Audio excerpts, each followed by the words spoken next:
अगर आपने अभी तक चैनल को सब्सक्राइब नहीं किया तो प्लीज चैनल को सब्सक्राइब कीजिए। अगर आपको वीडियो हेल्पफुल लगते तो प्लीज इन्हें शेयर कीजिएगा।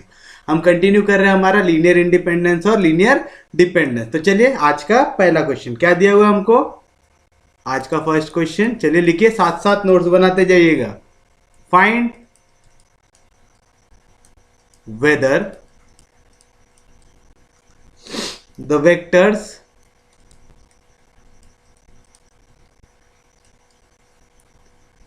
To x cube plus x square plus x plus 1 x cube plus 3x square plus x minus 2 and x cube plus 2x square minus x plus 3 of r of x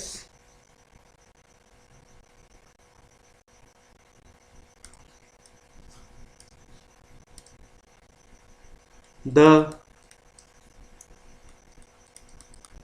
vector space of all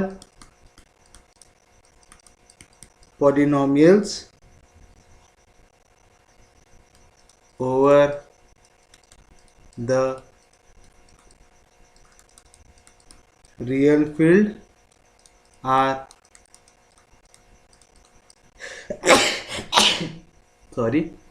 linearly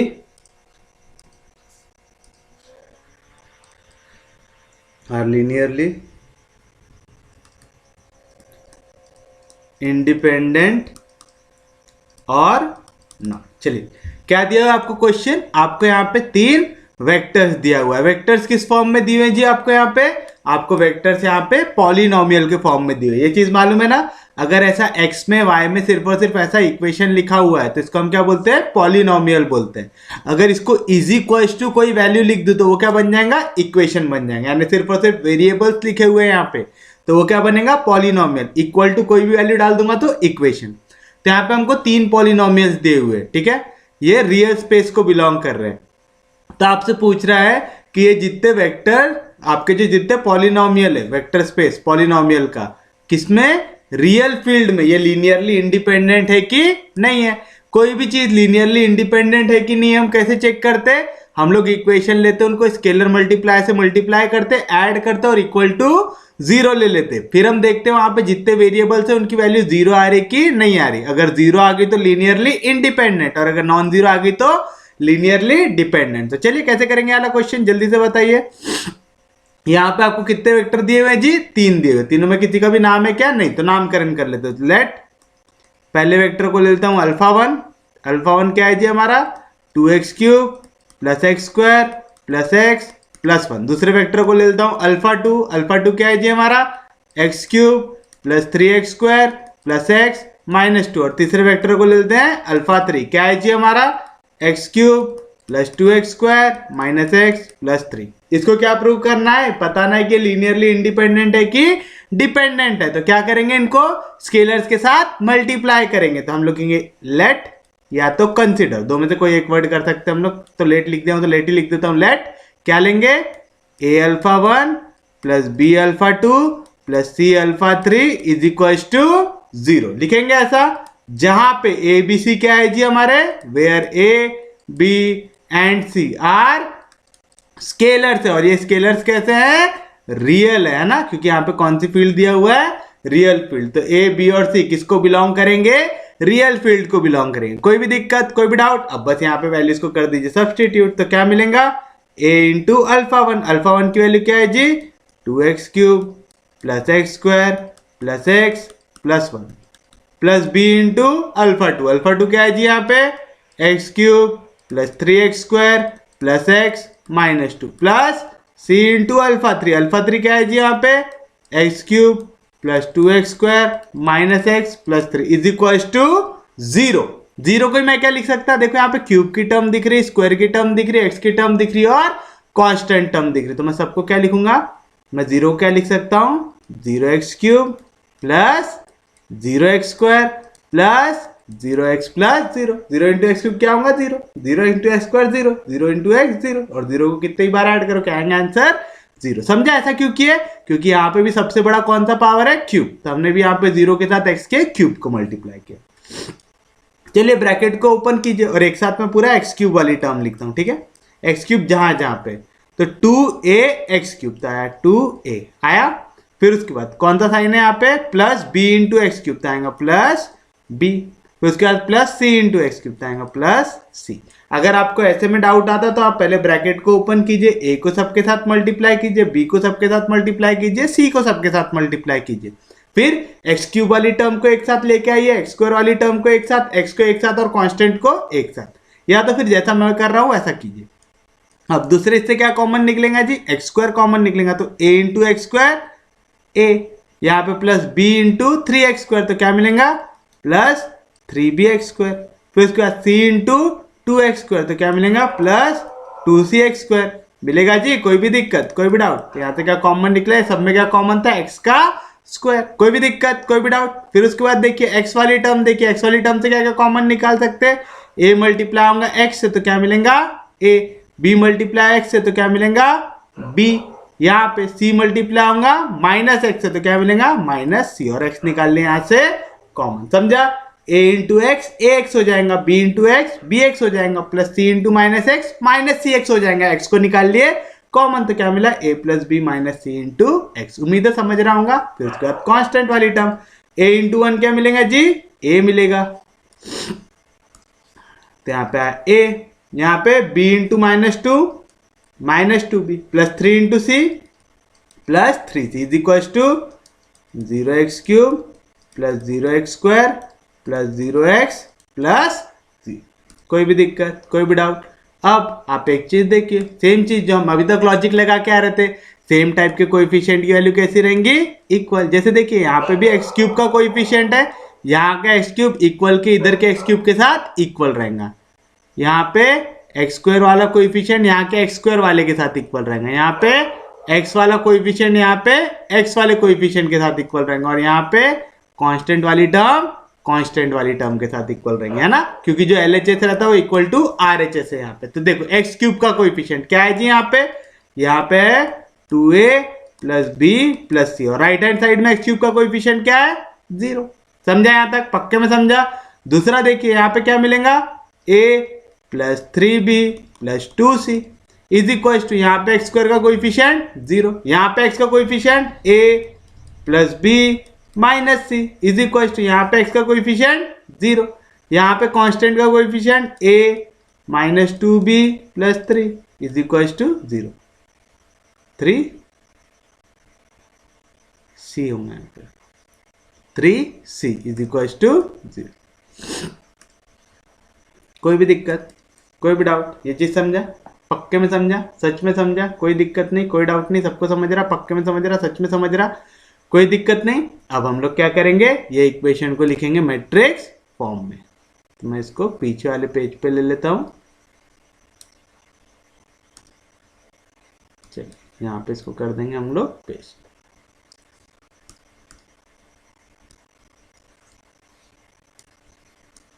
ये है जी हमारी equation. अब इनको कौन से form में लेंगे हम लोग, मैट्रिक्स फॉर्म में। तो आप लिखेंगे writing above equations in matrix form we get। चलिए अब जल्दी से बताइए क्या मिलेगा आपको। पहले पूरे a के कोएफिशिएंट लिखिए, क्या है जी, पहला 2, उसके बाद 1 1 1, आगे a के कोएफिशिएंट, फिर पूरे b के कोएफिशिएंट लिखिए, क्या है 1 3 1 माइनस 2, फिर पूरे c के कोएफिशिएंट लिखिए, क्या है 1 2 माइनस 1 3। उसके बाद वेरिएबल्स लिखिए, वेरिएबल्स क्या है a b c is equal to, right hand side की पूरी वैल्यू क्या है जी 0। कोई भी दिक्कत, कोई भी डाउट? इजी है। ये कौन से फॉर्म में है, this is in the form, कौन सा फॉर्म है ये, ax इज इक्वल टू 0, यानी होमोजीनियस इक्वेशंस का फॉर्म है। होमोजीनियस इक्वेशन में हम किसको कंसीडर करेंगे, कोएफिशिएंट मैट्रिक्स को। तो आप लिखेंगे कंसीडर द कोएफिशिएंट मैट्रिक्स। क्या है जी कोएफिशिएंट मैट्रिक्स मेरा? A is equals to 2 1 1 1 3 2 1 1 -1 1 -2 3। First क्या रहती? ऊपर बनाइए 1, तो देखिए खाली रो में सब 1 है, मैं इसको ऊपर शिफ्ट कर देता हूँ, तो R1 इंटरचेंज विथ R3। आप चाहो तो ये दोनों को सब्ट्रैक्ट करके भी 1 बना सकते हो, कोई दिक्कत है क्या उसमें? नहीं। तो matrix A is equivalent to क्या मिलेगा? अभी थर्ड रो बन जाएंगी मेरी पहली रो, तो 1 1 -1। फिर उसके बाद सेकेंड रो में कोई चेंज नहीं, तो 1 3 2। थर्ड रो में कोई चेंज, हाँ फर्स्ट रो बन जाएंगी थर्ड रो, तो 2 1 1 और आखिरी 1 -2 3। कोई भी दिक्कत, कोई भी डाउट? अब चलिए यहाँ पे 0 बनाना है, यहाँ पे 0 बनाना है। 0 क्यों बनाते हैं याद है ना? हमको इसको क्या बनाना रहता है? Pivot element. क्या बनाना रहता है जी इसको हम लोग बनाते हैं पाइवट एलिमेंट। तो चलिए पाइवट एलिमेंट बनाएंगे। कैसे बनाएंगे? आप यूज करेंगे R2 changes to R2 minus R1, R3 changes to R3 minus 2 times R1, R4 changes to R4 minus R1। कोई भी दिक्कत, कोई भी डाउट? इजी है। यहां तक सबको समझा? पक्के में समझा? सच में समझा? कोई दिक्कत नहीं, कोई डाउट नहीं? तो मैट्रिक्स A इज इक्विवेलेंट। चलिए बताइए अब आपको क्या मिलेगा ये सब ऑपरेशंस परफॉर्म करने के बाद। पहली रो में कोई चेंज नहीं, तो एज इट इज लिख दीजिए 1 1 -1। दूसरी रो में कोई चेंज, हाँ R2 माइनस R1 लिखना है। 1 में से 1 गया 0, 3 में से 1 गया 2, 2 में से -1 गया, 2 माइनस ऑफ -1 क्या होगा? +1, 2 + 1 3। यहाँ पे R3 माइनस 2 टाइम्स R1, तो 2 - 2 1 2, 2 में से 2 गया 0, 1 -2 1 -2 कितना होगा जी? -1, 1 माइनस इंटू माइनस प्लस 2 1 2, 2 + 1 3। कोई भी दिक्कत, कोई भी डाउट? इजी है, समझा? पक्के में, सच में समझा? उसके बाद देखिए क्या मिलेगा आपको? R3 R4 changes to R4 minus R1, तो 1 में से 1 गया 0, -2 -1 कितना हो जाएगा जी? -3। यहाँ पे 3 minus of -1 minus into minus plus 3 + 1 कितना हो जाएगा जी? 4। कोई भी दिक्कत, कोई भी डाउट? इजी है, समझा? पक्के में, सच में समझा? पक्के में समझा? क्या कर रहे समझ रहा है? हम लोगों ने क्या किया यहाँ पे? सिर्फ और सिर्फ ये पहला जो एलिमेंट रहता है उसको क्या बनाया है? Pivot element. क्या बनाया हमने इसको? Pivot element. पाइवट एलिमेंट कैसे बनाते हैं? उसके नीचे और लेफ्ट में अगर कोई नंबर है सबको क्या बना दो? 0 बना दो। तो सेम चीज हमने यहाँ पे परफॉर्म किया। कोई दिक्कत नहीं, कोई डाउट नहीं? सबको समझा? पक्के में समझा? नेक्स्ट स्टेप क्या रहेंगी? आपने पहला तो पाइवट एलिमेंट बना दिया, अब दूसरे को भी क्या बनाना पड़ेगा? Pivot element. तो पहले क्या करते हैं? यहाँ पे 1 बना लेते, बना लेंगे। यहाँ पे 1 कैसे बनाएंगे हम लोग यूज करेंगे, ये देखो यहाँ पे -1 है, यहाँ पे 2 है, 2 में से -1 गया तो कितना बचेगा? 1। तो मैं क्या कर सकता? R2 changes to R2 plus R3, जैसे ऐड करूंगा तो 2 -1 कितना हो जाएगा? 1। तो क्या मिलेगा जी? Matrix A is equivalent to 1 1 -1। यहाँ पे 0, यहाँ पे क्या करना है? दोनों को ऐड करना है, तो 2 -1 कितना होगा? 1, 3 + 3 कितना हो जाएगा जी? 6। नीचे वाले नो में कोई चेंज नहीं, तो 0 -1 3, उसके बाद 0 -3 4। कोई भी दिक्कत, कोई भी डाउट? अब उसके बाद क्या करना है? हमको अब 1 को बनाना है पाइवट एलिमेंट। देखिए ये 1 बन गया पाइवट एलिमेंट, अब इसको बनाना है पाइवट एलिमेंट। लेफ्ट में जितने डिजिट है वो क्या हो गए? 0। अब जो इसके नीचे वो भी क्या होने चाहिए? 0 होने चाहिए। कैसे लाएंगे इसको 0? फिर से ऑपरेशन परफॉर्म कीजिए। कौन सा ऑपरेशन परफॉर्म होगा? अब यहाँ पे कहाँ पे लाना है जी? R3 और R4 में, तो R3 changes to R3 plus R2, क्योंकि -1 + 1 कितना हो जाएगा? 0, और R4 changes to R4 plus 3 times R2। क्या करेंगे? R4 plus 3 times R2। R4 मतलब जो यहाँ पे वैल्यू है ना, कितनी है? 4 प्लस -3 प्लस 3 1 3 आ जाएगा 0। कैसे किए समझा? तो matrix A is equivalent to क्या आएगा? 1 1 -1 0 1 6। उसके बाद 0 + 0 कितना आएगा? 0, -1 + 1 0, 3 + 6 9। आया? कोई भी दिक्कत, कोई भी डाउट? इजी है, समझ रहा सच में? फिर उसका सेम चीज यहाँ पे कीजिए। क्या मिलेगा आपको? 0 + 0 0, -3 प्लस 3 1 जा 3, -3 प्लस 3 0, 4 प्लस 3 6 जा 18, 4 प्लस 18 कितना होगा जी 20। कोई भी दिक्कत, कोई भी डाउट? अब देखिए करने का फायदा क्या हुआ, 1 लेफ्ट में कोई नहीं, नीचे जितने एलिमेंट है वो बन गए 0, ये क्या बन गया पाइवट एलिमेंट। 1 लेफ्ट में जितने एलिमेंट है नीचे जितने एलिमेंट थे वो क्या बन गए 0, तो ये भी क्या बन गया पाइवट एलिमेंट। तब इसको पाइवट एलिमेंट बनाने की कोशिश करेंगे, कैसे बनाएंगे? अब यहाँ पे बनाएंगे हम लोग पहले 1 बना लेंगे, क्या बनाएंगे उसको पहले 1 बनाएंगे। चलिए बनाते हैं, इसको नेक्स्ट पेज पे ले लेता हूँ।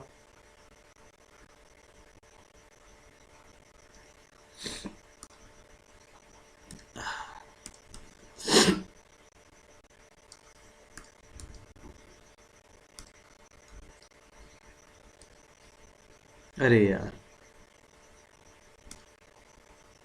ब्लंडर हो गया हमसे, यहाँ से भी हमने कट कर लिया था यार, कॉपी करना चाहिए था।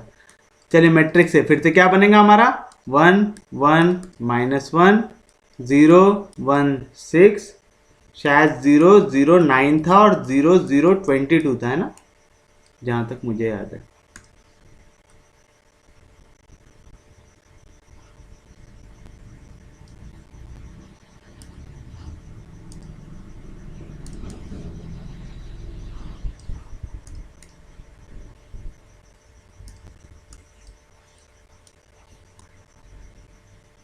आ गया मैट्रिक्स है। अब उसके बाद नेक्स्ट चीज क्या करेंगे, ये बन गया पाइवट, ये बन गया पाइवट, इसको बनाना है पाइवट। तो यहाँ पे पहले क्या बना लेते हैं हम लोग 1 बना लेते हैं। कैसे बनाएंगे जी 1, R3 चेंजेस टू R3/9। 1 क्यों बनाते हैं वहां पे, ताकि कैलकुलेशन आसान हो जाए, ठीक है। आप बिना 1 बनाए भी सॉल्व कर सकते हैं इसको।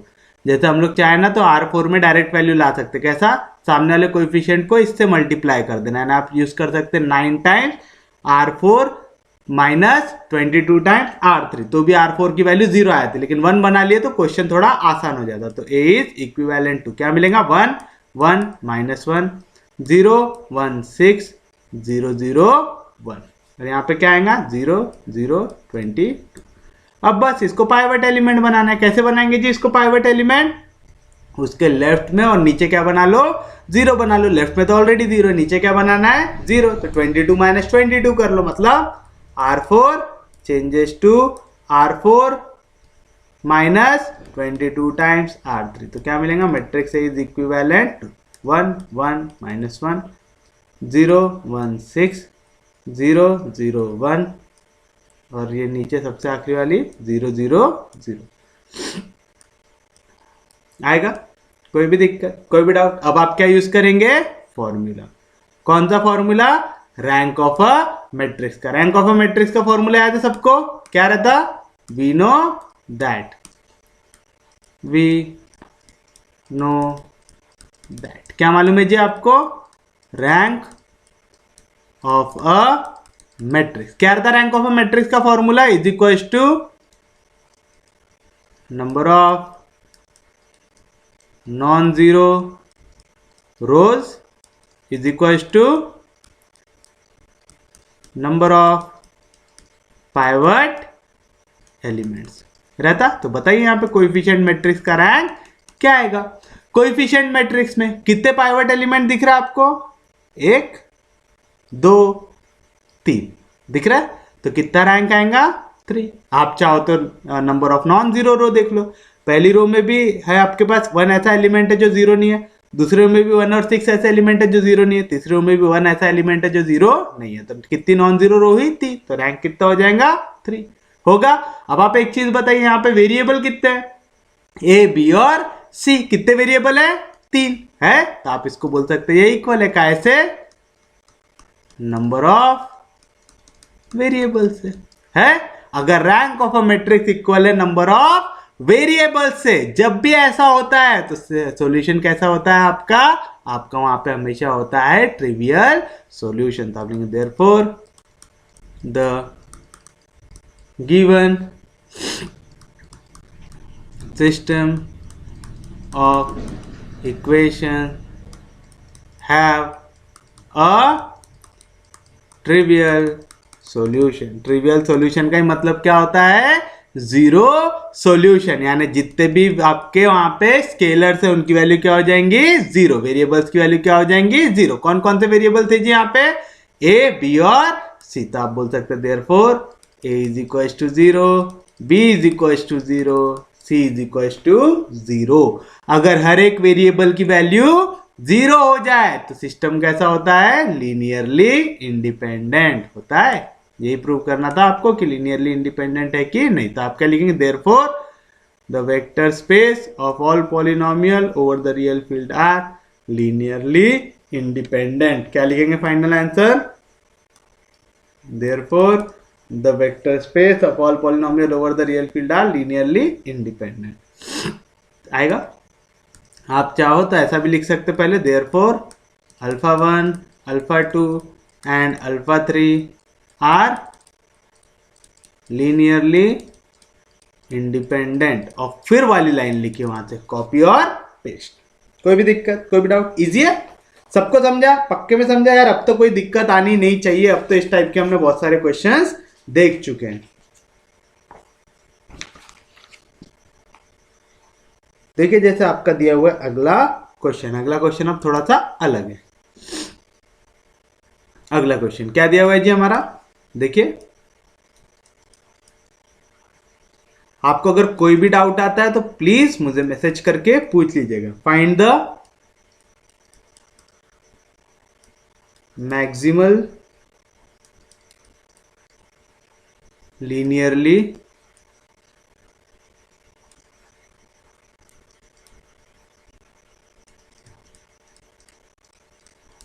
इंडिपेंडेंट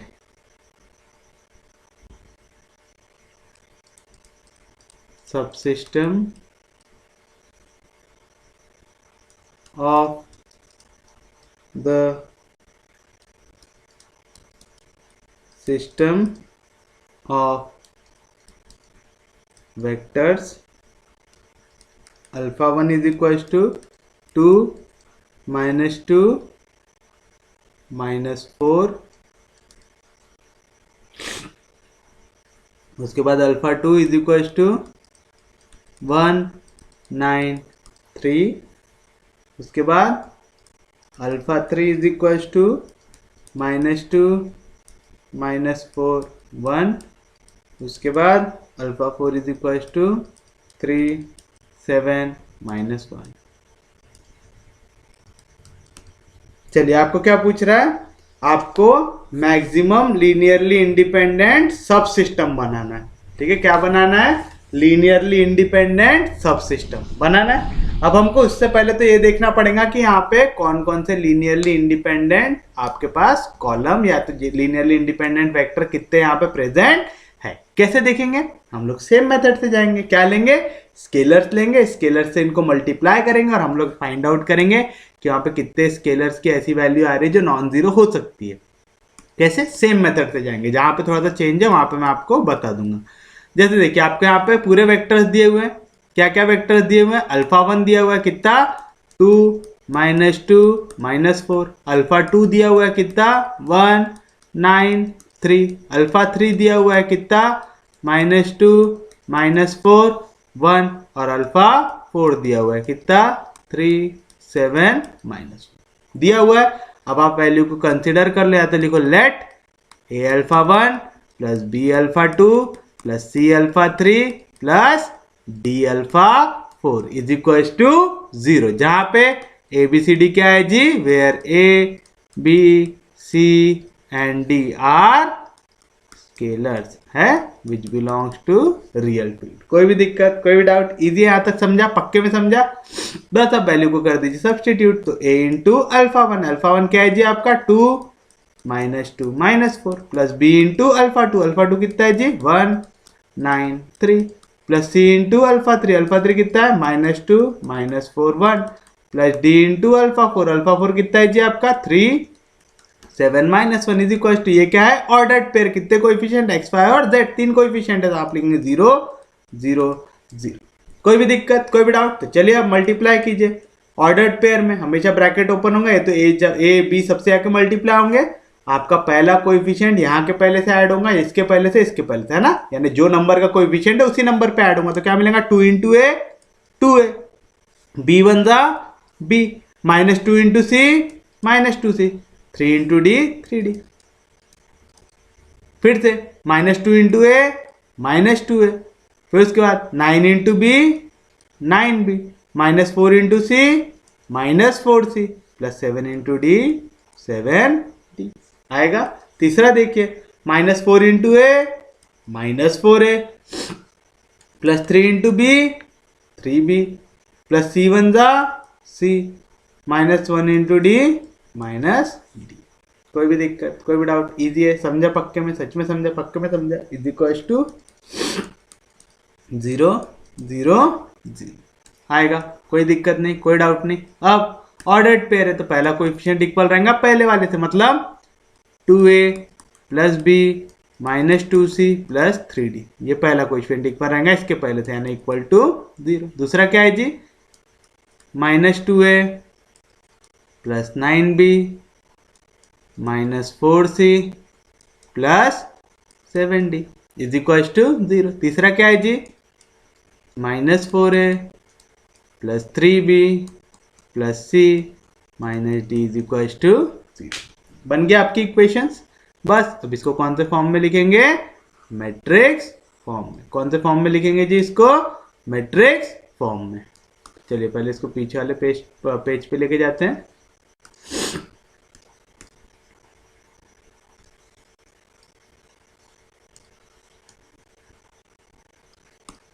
क्या करेंगे जी, अब राइटिंग अबव इक्वेशंस इन मैट्रिक्स फॉर्म। तो writing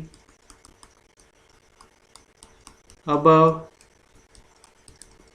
equations in matrix form we get। चलिए बताइए क्या मिलेगा। पहले पूरे ए के कोएफिशिएंट क्या आएगा जी, 2 माइनस 2 माइनस 4, फिर पूरे बी के कोएफिशिएंट क्या आएगा, 1 9 3, फिर पूरे सी के कोएफिशिएंट माइनस 2 माइनस 4 1, फिर पूरे डी के कोएफिशिएंट 3 7 माइनस 1। फिर क्या आते हैं वेरिएबल्स, क्या है वेरिएबल्स यहाँ पे, ए बी सी डी। कितने वेरिएबल्स है यहाँ पे, 4 वेरिएबल्स, आगे ए बी सी डी। हाँ, इज इक्वल टू यहाँ पे क्या आएगा 0 0 0। कौन से फॉर्म में है ये, ए एक्स इज इक्वल टू 0 के फॉर्म में। तो this is in the form, कौन से फॉर्म में है जी, ए एक्स इज इक्वल टू 0, यानी होमोजीनियस इक्वेशन का फॉर्म है। तो आप करेंगे कंसिडर द कोएफिशिएंट मैट्रिक्स। चलिए बताइए कोएफिशिएंट मैट्रिक्स क्या है हमारा, ए इज इक्वल टू 2 1 माइनस 2 3, उसके बाद माइनस 2 9 माइनस 4 7, उसके बाद माइनस 4 3 1 माइनस 1। पहली स्टेप क्या रहती, पहले एलिमेंट को बनाइए पाइवट एलिमेंट, यानी इसको बनाना है पाइवट एलिमेंट, मतलब लेफ्ट में अगर कोई है और नीचे कोई है तो उसको बना दो 0। इसको 1 बनाने की जरूरत है क्या, नहीं। यहाँ पे देखो क्या नंबर है, माइनस 2, दोनों को ऐड करो, ये क्या बन जाएगा 0। इसको 2 से मल्टीप्लाई करो, 2 2 जा 4, फिर दोनों को ऐड कर दो, 4 माइनस 4 0। तो 1 बनाने की जरूरत है क्या इस केस में, नहीं। तो क्या करेंगे direct, R2 changes to R2 plus R1, R3 changes to R3 plus 2 times R1। तो चलिए बताइए क्या मिलेगा, मैट्रिक्स इज इक्विवेलेंट टू, पहले रो में कोई चेंज नहीं, तो 2 1 माइनस 2 3, दूसरे रो में माइनस 2 प्लस 2 कितना हो गया जी 0, 9 प्लस 1 कितना हो गया 10, माइनस 4 माइनस 2 कितना हो गया जी माइनस 6, 7 प्लस 3 10। कोई भी दिक्कत, यहाँ पे 2 से मल्टीप्लाई करना, माइनस 4 प्लस 2 2 जा 4, माइनस 4 प्लस 4 0, 3 प्लस 2 1 जा 2, 3 प्लस 2 5, 1 प्लस 2 2 जा 4, कितना आएगा माइनस 3, माइनस 1 प्लस 3 2 जा 6, 6 माइनस 1 कितना आएगा जी 5। कोई भी दिक्कत, कोई भी डाउट, इजी है, समझा पक्के में, सच में समझा, कोई दिक्कत नहीं, कोई डाउट नहीं, सबको समझ रहा, पक्के में समझ रहा, सच में समझ रहा। अब आप अगर गौर से देखें तो देखो ये 5 है, यहाँ पे क्या है 10 है, माइनस 3 यहाँ पे क्या है 6 है, 5 है यहाँ पे 10 है, 2 जा रहा तो कर दो सबट्रैक्ट, क्या लिखेंगे R2 changes to R2 minus 2 times R3। तो क्या मिलेगा, मैट्रिक्स इज इक्विवेलेंट टू, पहले रो में कोई चेंज नहीं, 2 1 माइनस 2 3, 0 में से 0 गया 0, यहाँ पे R2 10 माइनस 5 2 10, 10 में से 10 गया 0, minus 6 minus into minus plus 3 2 6, 6 में से 6 गया 0, 10 माइनस 5 2 10, 10 में से 10 गया 0। तीसरी रो में कोई चेंज नहीं, 0 5 माइनस 3 5। कोई भी दिक्कत, कोई भी डाउट? ईजी है, समझा पक्के में? सच में समझा, पक्के में समझा, कोई दिक्कत नहीं, कोई डाउट नहीं? तो चलिए बताइए क्या मिलेगा आपको। देयरफॉर यहाँ पे इंटरचेंज कर लेते हैं, क्योंकि पहला पाइवट एलिमेंट अगर यहाँ पे बना तो हम दूसरा दूसरे रो में बनाते, लेकिन यहाँ पे नीचे आराम से आ रहा था तो हमने वैसा बना लिया। तो हम करेंगे R2 इंटरचेंज विथ R3 किए तो क्या मिलेगा, matrix a is equivalent to, क्या मिलेगा 2 1 माइनस 2 3, दूसरे रो को ऊपर लेके जाओ तो क्या मिलेगा 0 5 माइनस 3 5, तीसरी रो सबसे नीचे 0 0 0 0। इसको आगे सॉल्व कर सकते क्या जी? नहीं कर सकते, है ना, क्योंकि अब तीसरा कोई पाइवट एलिमेंट बना सकते क्या? नहीं। तो यहाँ से हम डायरेक्ट अब क्या निकाल सकते हैं, रैंक निकाल सकते हैं। अब आप एक चीज बताइए, पाइवट एलिमेंट कहाँ कहाँ पे दिख रहा है? पहले रो में दिख रहा है, पहले कॉलम में, लेफ्ट में कोई नहीं है, नीचे जितने वो 0। दूसरे कॉलम में दिख रहा, लेफ्ट में और नीचे दिख रहा, और कोई दिख रहा क्या? नहीं दिख रहा, है ना। तो अपन लिखेंगे वी नो दैट, क्या मालूम है हमको? Rank of a matrix is equal to number of non zero rows is equal to number of pivot elements. Therefore rank of coefficient matrix यानी रैंक ऑफ ए कितना आएगा जी? 2। कैसे? अब इसमें तो कोई दिक्कत नहीं, क्योंकि 2 पाइवट एलिमेंट है तो रैंक कितना आ गया? 2। अब एक चीज याद रखना, जिस कॉलम में आपका पाइवट एलिमेंट आ रहा है वो वाला कॉलम क्या रहता है? लीनियरली इंडिपेंडेंट रहता है। यहाँ पे कौन कौन से कॉलम लीनियरली इंडिपेंडेंट है? पहला और दूसरा, याद रखेंगे पक्के में।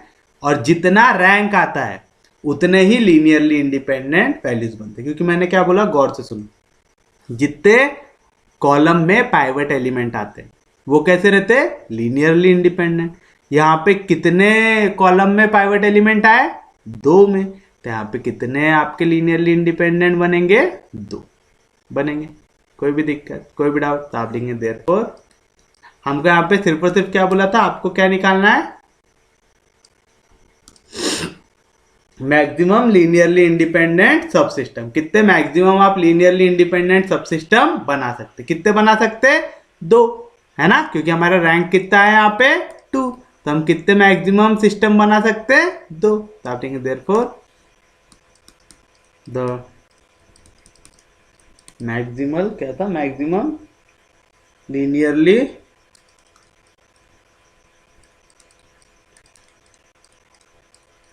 Independent subsystem of system of vectors is equal to 2। हमसे पूछा था कितने मैक्सिमम लीनियरली इंडिपेंडेंट सबसिस्टम बना सकते हैं, तो आपने बता दिया आप कितने बना सकते हैं? 2। तो this is your final answer. उम्मीद है समझाऊंगा। क्वेश्चन में ज्यादा कुछ चेंज हुआ क्या? नहीं। यहाँ पे सिर्फ और सिर्फ हमको पूछा था कितने मैक्सिमम आप बना सकते हैं, तो जितने पाइवट एलिमेंट रहे यानी जितना रैंक आया उतने ही आप लीनियरली इंडिपेंडेंट बना सकते हैं। बस क्या याद रखना, जो कॉलम में आया पाइवट एलिमेंट वो कॉलम लीनियरली इंडिपेंडेंट होता है। अभी देखिए, जैसे आपको यहाँ पे एक और क्वेश्चन दिया हुआ है,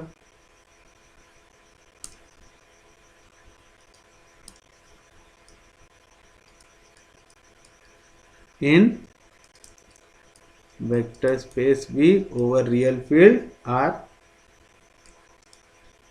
where V is equals to polynomial of third order with variable x, let alpha 1 is equals to 1 plus x cube, alpha 2 is equals to 1 plus x square minus x cube, alpha 3 is equals to x plus x square plus x cube, and alpha 4 is equals to 1 plus 2x plus 3x cube prove that alpha 1, alpha 2, alpha 3 and alpha 4 are linearly independent। क्या कह रहा है जी आपको? यहाँ पे बोल रहा है कि वेक्टर स्पेस है ओवर रियल फील्ड आर, जहां पे जो वेक्टर स्पेस है वो क्या है? पॉलिनोमियल ऑफ ऑर्डर 3, जिसमें वेरिएबल क्या यूज हो रहा है? एक्स हो रहा है। आपको अल्फा 1 दिया हुआ है, अल्फा 2, अल्फा 3, अल्फा 4, ये 4 दिए हुए पॉलिनोमियल, और आपको प्रूव करना है, आपको ये चारों के चारों पॉलिनोमियल को क्या प्रूव करना है? लीनियरली इंडिपेंडेंट प्रूव करना है। कैसे करेंगे? जैसे अभी तक करते हुए, इनका स्केलर मल्टीप्लाई लेंगे, है ना, इक्वल टू 0 लेंगे और प्रूव करेंगे जितने स्केलर सबकी वैल्यू क्या आ जाए? 0। अगर पूरे स्केलर 0 आ गए तो हम क्या लिखते हैं? वो कैसा रहता? Linearly independent. जैसे यहाँ पे लिखा था, यहाँ पे एक लाइन लिख लो, since all scalars are equal to 0। ठीक है, तो हम प्रूव करेंगे यहाँ पे जो स्केलर लेंगे उनकी वैल्यू क्या आ जाएंगे? 0। तो चलिए शुरुआत करेंगे।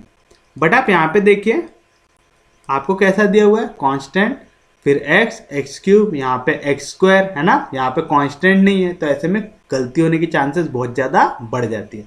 तो हम क्या करेंगे? हम थोड़ा स्मार्टली डील करेंगे। कैसा? हियर अल्फा 1, सबसे पहले देखो क्यूब का कोएफिशिएंट क्या है जी? x क्यूब आ गया। फिर देखो स्क्वायर का कोएफिशिएंट, स्क्वायर है क्या? नहीं, तो लिख दो 0x स्क्वायर, ताकि हमारी गलती ना हो। उसके बाद फिर उसके बाद क्या का कोएफिशिएंट देखते हैं? x का, तो आएगा प्लस x। उसके बाद कांस्टेंट, कांस्टेंट क्या है? 1। समझा क्या किया? सेम चीज देखो, अल्फा 2, पहले किसका लिखेंगे? क्यूब का, क्या है? माइनस एक्स क्यूब, फिर स्क्वायर का, तो प्लस एक्स स्क्वायर, फिर x का, x है क्या? नहीं, तो जबरदस्ती डालो 0 इंटू एक्स, फिर कांस्टेंट कितना आएगा? प्लस 1। उसके बाद अल्फा 3 देखो, पहले क्यूब का कोएफिशिएंट क्या है जी? एक्स क्यूब, फिर स्क्वायर का कोएफिशिएंट क्या आएगा? एक्स स्क्वायर, फिर एक्स का कोएफिशिएंट एक्स, फिर उसके बाद कांस्टेंट, कांस्टेंट कुछ नहीं तो क्या डालेंगे? प्लस 0 डालेंगे। फिर उसके बाद अल्फा 4 देखो, पहले क्यूब का कोएफिशिएंट क्या है? 3x क्यूब, उसके बाद स्क्वायर का कोएफिशिएंट है क्या? नहीं, तो लिखेंगे 0x स्क्वायर, फिर उसके बाद x का कोएफिशिएंट तो 2x प्लस कांस्टेंट, फिर आएगा 1। कोई भी दिक्कत? फिर उसके बाद क्या करेंगे? इनको स्केलर मल्टीप्लिकेशन लेंगे, तो let a alpha 1 plus b alpha 2 plus c alpha 3 plus d alpha 4 is equal to 0, where a b c d सबके सब क्या है जी? Are scalars. और कैसे स्केलर्स है? ये सबके सब बिलोंग करते हैं किसको? रियल फील्ड को, है ना। है कोई भी दिक्कत, कोई भी डाउट? पुट कीजिए वैल्यूज, क्या मिलेगा जी आपको? a इंटू अल्फा 1, अल्फा 1 क्या आपका? X cube plus 0x square plus x plus 1 plus b into alpha 2, alpha 2 क्या है जी आपका? Minus x cube plus x square plus 0x plus 1 plus c into alpha 3 क्या है? X cube plus x square plus x plus 0 plus d into alpha 4, alpha 4 क्या है? 3x cube plus 0x square plus 2x plus 1 is equal to right hand side में zero polynomial बनाना है। Zero polynomial को क्या लिख सकता मैं? 0x cube plus 0x square plus 0x plus 0। कोई भी दिक्कत, कोई भी डाउट? समझा आता? पक्के में समझा? चलिए बताइए क्या मिलेगा? पहले एक्स क्यूब की टर्म बना, a इंटू एक्स क्यूब क्या मिलेगा? A x cube plus minus b into minus x cube क्या मिलेगा? माइनस बी एक्स क्यूब, फिर plus c into x cube क्या मिलेगा? Plus c x cube plus 3d into x cube क्या मिलेगा? 3d, और पूरे के पूरे में क्या कॉमन निकाले? X cube. समझा? सेम चीज कीजिए। अब एक्स स्क्वायर में 0 इंटू ए क्या मिलेगा? 0 ए एक्स स्क्वायर, यहाँ पे प्लस 1 इंटू बी क्या मिलेगा? प्लस बी एक्स स्क्वायर, फिर यहाँ पे फिर 1 इंटू सी क्या मिलेगा?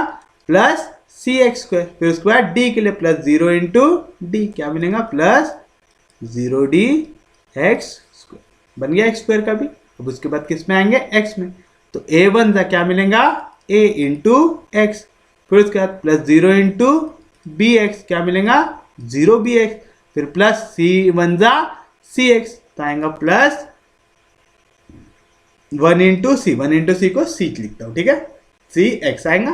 फिर उसके बाद plus d into two x, क्या मिलेगा 2d एक्स, तो 2d एक्स को निकाल लिए कॉमन।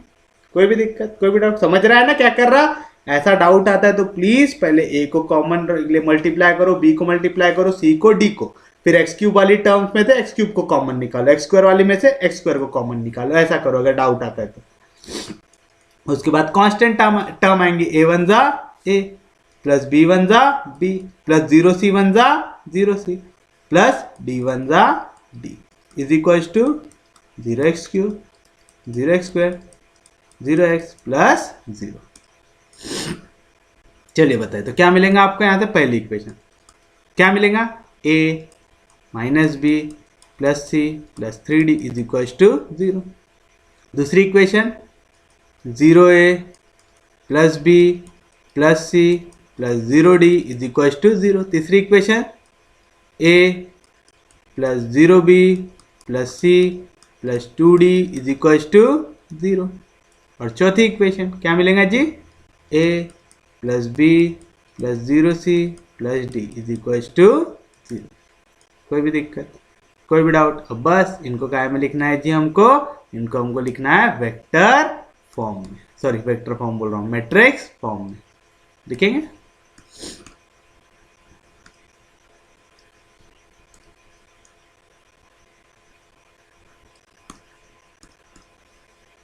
तो राइटिंग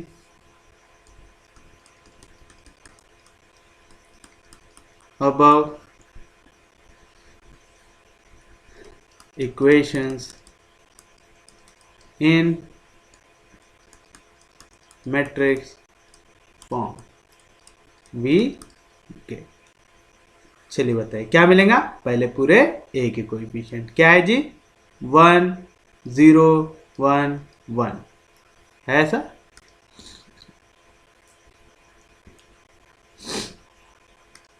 फिर पूरे b के कोएफिशिएंट क्या है? -1 1 0 1। फिर पूरे c के कोएफिशिएंट क्या है? 1 1 1 0। फिर पूरे d के कोएफिशिएंट क्या है? 3 0 2 1। फिर पूरे variables a b c d is equal to, फिर जो राइट हैंड साइड की वैल्यू पूरी क्या है? 0। कौन से फॉर्म में जी है? This is in the form, कौन से फॉर्म में ये? ax इक्वल टू 0, यानी homogeneous system of linear equation के फॉर्म में। तो चलिए कंसिडर द कोएफिशिएंट मैट्रिक्स। क्या है जी हमारा coefficient matrix? a is equal to 1 -1 1 3 0 1 1 0 1 0 1 2 1 1 0 है। कोई भी दिक्कत, कोई भी डाउट? इजी है, समझा?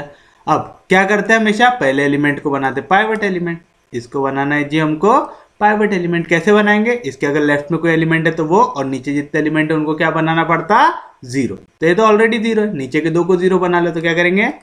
R3 changes to R3 minus R1 and R4 changes to R4 minus R1। क्या मिलेगा जी आपको? मैट्रिक्स है इज इक्विवेलेंट टू, पहले रो में कोई चेंज नहीं, 1 -1 1 3, दूसरे रो में भी कोई चेंज नहीं, 0 1 1 0, तीसरे रो में चेंज होगा, 1 में से 1 गया 0 0 minus of -1 minus into minus plus 1 1 plus 0 1 1 -1 1 -1 कितना होगा जी? 0 2 -3 2 -3 -1। कोई भी दिक्कत, कोई भी डाउट? इजी है, समझा? फिर उसके बाद नेक्स्ट स्टेप क्या रहेगा?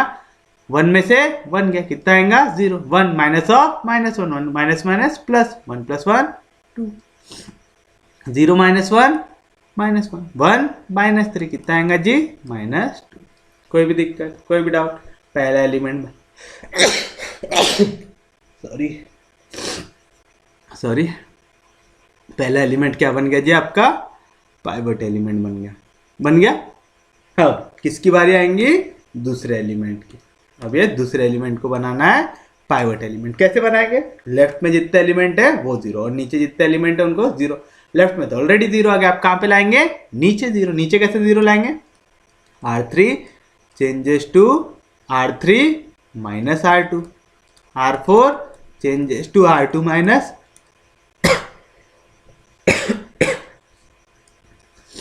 R4 minus 2 times R2। चलिए बताइए क्या मिलेगा? Matrix a is equivalent to, पहले रो में कोई चेंज नहीं, क्या आएगा? 1 -1 1 3। दूसरे रो में भी कोई चेंज नहीं, 0 1 1 0। तीसरे रो में चेंज आएगा, 0 में से 0 गया 0, 1 में से 1 गया 0, 0 में से 1 गया -1, -1 में से 0 गया -1। आया, कोई दिक्कत नहीं। उसके बच्चे होते हैं इसमें, 0 में से 0 गया 0, 2 माइनस 2 1 जा 2, 2 में से 2 गया 0, -1 प्लस -2 1 जा 2, -1 -2 कितना आएगा? -3, -2 -2 0 जा 0, तो कितना आएगा? माइनस आएगा। कोई भी दिक्कत, कोई भी डाउट? क्या क्या पाइवट बना लिए? पहला एलिमेंट पाइवट बन गया, नीचे पूरे 0, लेफ्ट में नीचे पूरे 0। अब किसको पाइवट बनाएंगे? इसको। ये कैसे पाइवट बनेगा? लेफ्ट में जितने एलिमेंट है 0 लाओ आगे, नीचे जितने एलिमेंट है उसको 0 बना, नीचे वाले एलिमेंट को 0 बनाना है। कैसे बनाएंगे जी? कौन से रो में 0 लाना है अब हमको? R4 में, तो आप लिखेंगे R4 चेंजेस टू R4। यहाँ पे -3, इसको 3 से मल्टीप्लाई करो, कितना हो जाएगा? -3। फिर माइनस से मल्टीप्लाई करो, माइनस इंटू माइनस प्लस, तो क्या मिलेगा? -3 टाइम्स R3। तो क्या मिलेगा जी? Matrix a is equivalent to, पहले रो में कोई चेंज नहीं, तो 1 -1 1 3। दूसरे रो में भी कोई चेंज नहीं, 0 1 1 0। तीसरे रो में भी कोई चेंज नहीं, 0 0 -1 -1। चौथे रो में चेंज आएगा, 0 में से 0 गया 0, 0 में से 0 गया 0, -3, minus into minus plus, 3 -3 cancel, कितना आ जाएगा? 0। यहाँ पे माइनस इंटू माइनस क्या मिलेगा? +3, 3 में से 2 गया, कितना बचेगा? 1। कोई भी दिक्कत, कोई भी डाउट? और देखो ऑटोमेटिकली नीचे वाला आखिरी एलिमेंट भी क्या बन गया? Pivot element. कैसे बन गया? देखो पाइवट कौन सा रहता? लेफ्ट में जितने एलिमेंट है अगर है और नीचे जितने एलिमेंट अगर है तो क्या आने चाहिए? 0। देखो इसके लेफ्ट में कोई एलिमेंट नहीं, नीचे जितने एलिमेंट है वो 0 है। इसके लेफ्ट में जितने एलिमेंट और नीचे जितने एलिमेंट है वो 0 है। इसके लेफ्ट में जितने एलिमेंट और नीचे जितने एलिमेंट है वो 0 है। इसके लेफ्ट में जितने एलिमेंट और नीचे तो है ही नहीं, वो पूरे कितने हैं? 0 है। कोई भी दिक्कत, कोई भी डाउट? यानी पाइवट एलिमेंट चारों के चारों कॉलम में प्रेजेंट है क्या? तो इसका रैंक कितना आएगा? 4। वेरिएबल्स भी कितने हैं? 4। रैंक ऑफ मैट्रिक्स अगर इक्वल हो जाए वेरिएबल से तो सॉल्यूशन कैसा होता है? ट्रिवियल, यानी 0 सॉल्यूशन। अरे हर एक वेरिएबल की वैल्यू कितनी आएंगी? 0 आएगी। तो आप लिखेंगे वी नो दैट। क्या मालूम है आपको? रैंक ऑफ मैट्रिक्स ये इक्वल रहता है कैसे? नंबर ऑफ नॉन जीरो रोज से, और ये इक्वल रहता है कैसे? नंबर ऑफ पाइवट एलिमेंट से। पाइवट एलिमेंट कौन कौन से कॉलम में? पहले, दूसरे, तीसरे और चौथे में। यानी रैंक कितना हो गया? 4। कितनी नॉन जीरो रो है? पहली भी नॉन जीरो, दूसरी भी नॉन जीरो, तीसरी भी नॉन जीरो। देखो चौथे वाले में 3 एलिमेंट 0, लेकिन आखिरी एलिमेंट क्या है? 1। वो कैसा नंबर है? Non zero. तो चारों की चारों रो कैसी हो गई? Non zero. Therefore rank of matrix ए कितना आ जाएगा जी? 4 आ जाएगा। Therefore rank of coefficient matrix कितना आ गया जी? 4। और ये कैसे इक्वल है? नंबर ऑफ वेरिएबल थे। कितने वेरिएबल थे जी यहाँ पे? ए बी सी डी कितने वेरिएबल थे? 4। ये इक्वल है कैसे?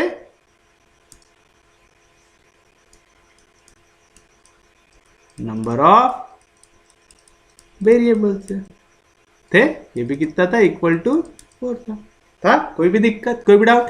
यानी rank of coefficient matrix equal है नंबर ऑफ वेरिएबल से। जब भी ऐसा होता, therefore the given system of equations have a trivial याद रखना ट्रिवियल को ही हम कौन सा बोलते हैं, जीरो सॉल्यूशन आएगा। यानी देयरफॉर जितने भी आपने कोएफिशिएंट लिए, जितने भी वेरिएबल लिए वो क्या हो जाएंगे, जीरो। पहला वेरिएबल ए वो भी हो गया जीरो, दूसरा वेरिएबल बी वो भी हो गया जीरो, तीसरा वेरिएबल सी वो भी हो गया जीरो, चौथा वेरिएबल डी वो भी हो गया जीरो। मतलब पूरे के पूरे स्केलर्स क्या हो गए, जीरो। देयरफॉर ऑल स्केलर्स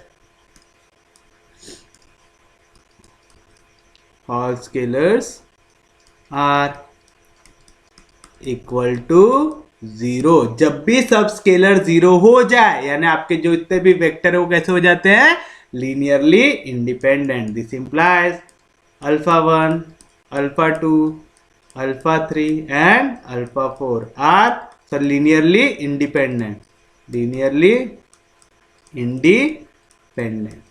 कोई भी दिक्कत, कोई भी डाउट, यही प्रूव करना था आपको। Prove that alpha 1, alpha 2, alpha 3, alpha 4 are linearly independent. कर दिए प्रूव। इजी है, कुछ भी दिमाग लगाने की जरूरत है क्या इसमें, सेम चीज चलते जा रही। जहां पे थोड़ा बहुत चेंज भी होता है ना, वो आपको जो सबसे कंसेप्ट बता रहा हूं ना वही लगाना है, और कुछ लगाना है क्या, नहीं। वही कंसेप्ट लगाओगे आपको आंसर आते जाएगा। जैसे देखिए आपको अगला क्वेश्चन जो दिया हुआ है,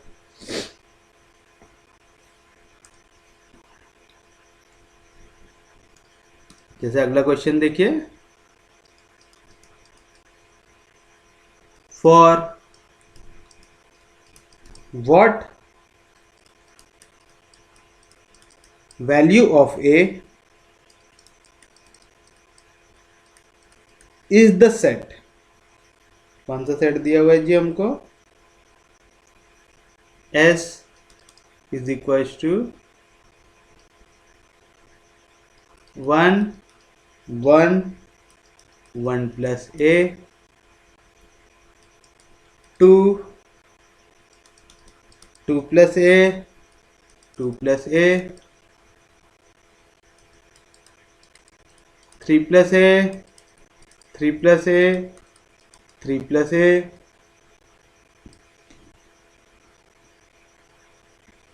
is लीनियरली इंडिपेंडेंट। यानी आपको ये बताना है कि आपको ए की ऐसी कौन सी वैल्यू लोगे कि यहां पे आपने जितने एलिमेंट लिखे हैं सेट एस के अंदर, जैसे पहला ऑर्डर्ड पेयर पहला एलिमेंट बन गया, ये पहला एलिमेंट बन गया, ये दूसरा एलिमेंट बन गया, ये तीसरा एलिमेंट बन गया, तीनों के तीनों एलिमेंट कैसे आने चाहिए आपके, लीनियरली इंडिपेंडेंट आने चाहिए। यानी इनके साथ जो स्केलर लेंगे उनकी वैल्यू क्या आएंगी, जीरो आएंगी।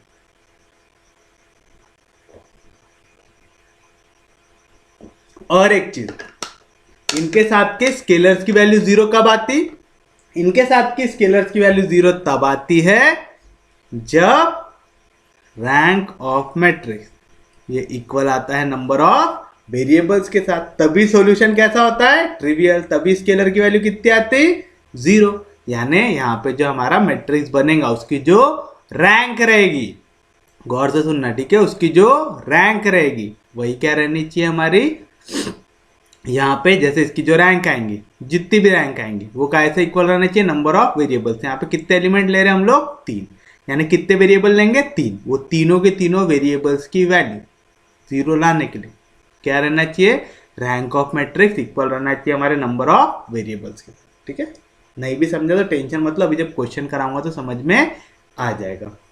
तो चलिए हमको यहाँ पे सेट एस की वैल्यू दिया हुआ है तो पहले वही लिखेंगे, सॉल्यूशन हियर सेट एस क्या दिया हुआ है जी हमको, 1 1 1 प्लस ए, उसके बाद 2 2 प्लस ए 2 प्लस ए, उसके बाद 3 plus a 3 plus a 3 plus ए दिया हुआ है।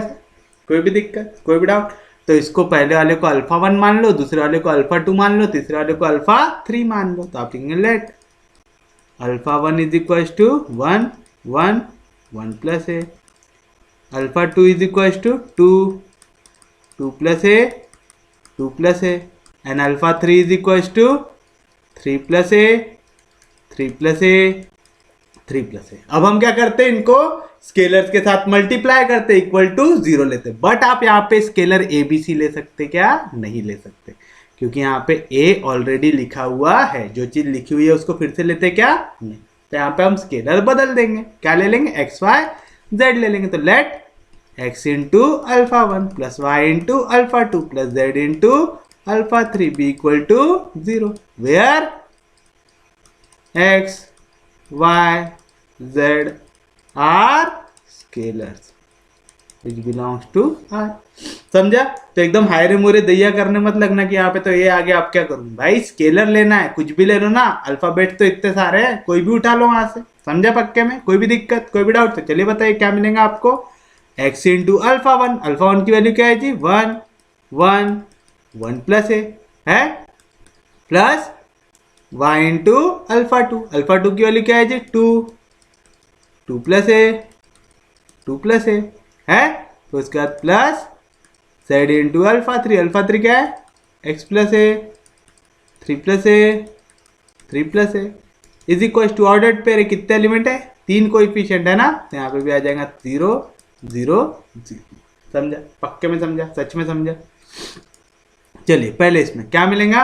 x होगा मल्टीप्लाई 1 के साथ, तो x 1 जा x आएगा x, फिर 2 मल्टीप्लाई होगा y के साथ तो प्लस 2y, फिर z मल्टीप्लाई होगा 3 प्लस a के साथ तो मिलेगा 3 plus a times z is equal to, यहाँ पे पहला एलिमेंट क्या है? 0। समझा? वैसे ऐसा एकदम डायरेक्ट नहीं लिखता हूँ, पहले कोएफिशिएंट्स लिख देता हूँ, फिर उसके बाद इक्वेट करता हूँ। चलो ये हो गया हमारा पहला फैक्टर। फिर x मल्टीप्लाई होगा 1 के साथ, दूसरे इसके साथ, तो क्या मिलेगा हमको? पहली वैल्यू ब्रैकेट डाला हुआ है, x मल्टीप्लाई होगा 1 के साथ, x 1 जा x प्लस y मल्टीप्लाई होगा 2 प्लस a के साथ तो मिलेगा 2 प्लस a टाइम्स y, फिर उसके बाद यहाँ पे z मल्टीप्लाई होगा 3 प्लस a के साथ तो मिलेगा 3 प्लस a टाइम्स z। मिला? दूसरा कोएफिशिएंट भी आ गया, कोई दिक्कत नहीं, कोई डाउट नहीं। अब चलो उसके बाद वाला कोएफिशिएंट निकालो, क्या आएगा? x मल्टीप्लाई होगा 1 प्लस a से, तो क्या मिलेगा? 1 plus a times x plus, फिर उसके बाद y मल्टीप्लाई होगा 2 प्लस a से तो मिलेगा 2 plus a times y plus z multiply होगा 3 प्लस a से तो मिलेगा 3 plus a times z is equal to 0 0 0। कोई भी दिक्कत, कोई भी डाउट? अब क्या मिलेगा जी? पहला कोएफिशिएंट देखना अच्छे से, कंफ्यूज मत होना यहाँ पे। पहला कोएफिशिएंट इक्वल रहेगा पहले से रहेगा, दूसरा कोएफिशिएंट इक्वल रहेगा दूसरे से, और ये तीसरा कोएफिशिएंट इक्वल रहेगा तीसरे से रहेगा। तो क्या मिलेगा जी आपको? आपको मिलेगा देयरफॉर x प्लस 2y, थोड़ी सी स्पेस दे के लिखता हूँ क्योंकि यहाँ पे बाद में वेरिएबल बढ़ेंगे, x plus 2y plus 3 plus a z is equal to 0। दूसरा क्या मिलेगा? x plus 2 plus a y plus 2 plus a z, sorry 3 plus a z,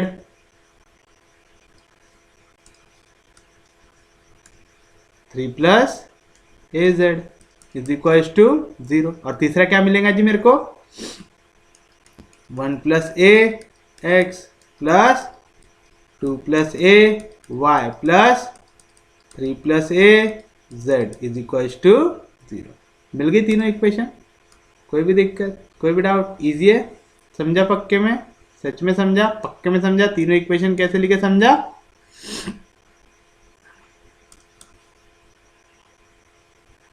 यहाँ पे कर देंगे हम लोग paste.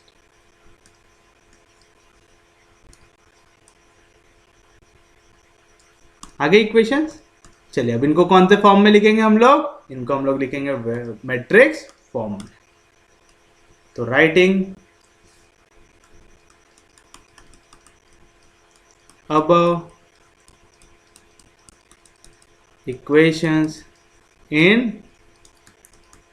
matrix form we get। चलिए पहले पूरा x का कोएफिशिएंट, क्या है x का कोएफिशिएंट? 1 1 1 प्लस a, फिर पूरा y का कोएफिशिएंट क्या है? 2 2 प्लस a 2 प्लस a, फिर पूरा z का कोएफिशिएंट क्या है? 3 plus a 3 plus a 3 plus है। फिर वेरिएबल्स, वेरिएबल्स क्या है x y z is equal to right hand side क्या है 0 0 0। कौन से फॉर्म में जी है x इज इक्वल टू 0 के फॉर्म में, तो this is in the form, कौन सा फॉर्म हो गया जी x इक्वल टू 0 यानी होमोजीनियस इक्वेशन का फॉर्म। तो कंसिडर द कोएफिशिएंट मैट्रिक्स, क्या है जी हमारा coefficient matrix a is equal to, चलिए पहले पूरा पहली रो लिखो, पहला कॉलम लिखो 1 1 1 प्लस है, दूसरा कॉलम 2 2 प्लस है 2 प्लस है, फिर तीसरा पूरा 3 प्लस है 3 प्लस है 3 प्लस आएगा। क्या करते हैं पहले एलिमेंट को बनाते हैं पाइवट। पहला एलिमेंट पाइवट कब बनेगा जब नीचे पूरी वैल्यू क्या आ जाएंगी 0 आ जाएंगी। देखिए यहाँ पे 1 रहा तो कितना आसान रहता, 1 में से 1 गया 0, तो R2 changes to R2 minus R1 आ गया 0। फिर उसके बाद यहाँ पे क्या है 1 प्लस है, तो 1 प्लस ए में से क्या सब्ट्रैक्ट करूंगा 1 प्लस ए सब्ट्रैक्ट करूंगा, तो क्या मिलेगा मेरे को 0, यानी इसको काय से मल्टीप्लाई करना पड़ेगा 1 प्लस ए से। जैसे यहाँ पे अगर 3 रहा तो इसको काय से मल्टीप्लाई करते हैं 3 से, तो जब यहाँ पे 1 प्लस है तो इसको कैसे मल्टीप्लाई करेंगे 1 प्लस ए से, तो R3 changes to R3 minus 1 plus a times R1। देखिए यहाँ पे 1 लाने का ये फायदा रहता है कि आपको दिमाग लगाने की जरूरत नहीं पड़ती, जो कोएफिशिएंट है वही सब्ट्रैक्ट करना पड़ता है। तो चलिए बताइए matrix a is equivalent to क्या मिलेगा, पहली रो में कोई चेंज नहीं 1 2 3 प्लस ए, दूसरी रो में चेंज है, दोनों को सब्ट्रैक्ट करना है, 1 में से 1 गया 0, 2 प्लस ए में से 2 गया, प्लस 2 माइनस 2 कैंसिल, क्या बचेगा ए, 3 प्लस ए में से 3 प्लस ए गया, क्या बचेगा 0। समझा। अब यहाँ पे 1 प्लस ए माइनस 1 प्लस ए 1 जा 1 प्लस ए, 1 प्लस ए में से 1 प्लस ए गया 0 आएगा, 2 प्लस ए माइनस 2 इंटू 1 प्लस ए क्या मिलेगा। अगर ऐसे लिखने में दिक्कत हो रही ना तो पहले एक स्टेप सॉल्व भी कर सकते हैं, जैसे 2 प्लस ए में से क्या सब्ट्रैक्ट करना है 2 इंटू 1 प्लस ए सब्ट्रैक्ट करना है, तो क्या मिलेगा जी आपको 2 प्लस ए माइनस 2 1 जा माइनस 2 इंटू है माइनस 2 प्लस 2 माइनस 2 कैंसिल, ए में से माइनस 2 ए गया तो कितना बचेगा माइनस ए बचेगा। समझा, पक्के में समझा, सच में समझा, कोई दिक्कत नहीं, कोई डाउट नहीं। उसके बाद यहाँ पे क्या मिलेगा जी R3 में क्या है 3 plus A minus 1 plus a times R1 क्या है जी 3 प्लस ए। कोई भी दिक्कत, कोई भी डाउट, समझा आता, पक्के में समझा, सच में समझा, कोई दिक्कत नहीं, कोई डाउट नहीं।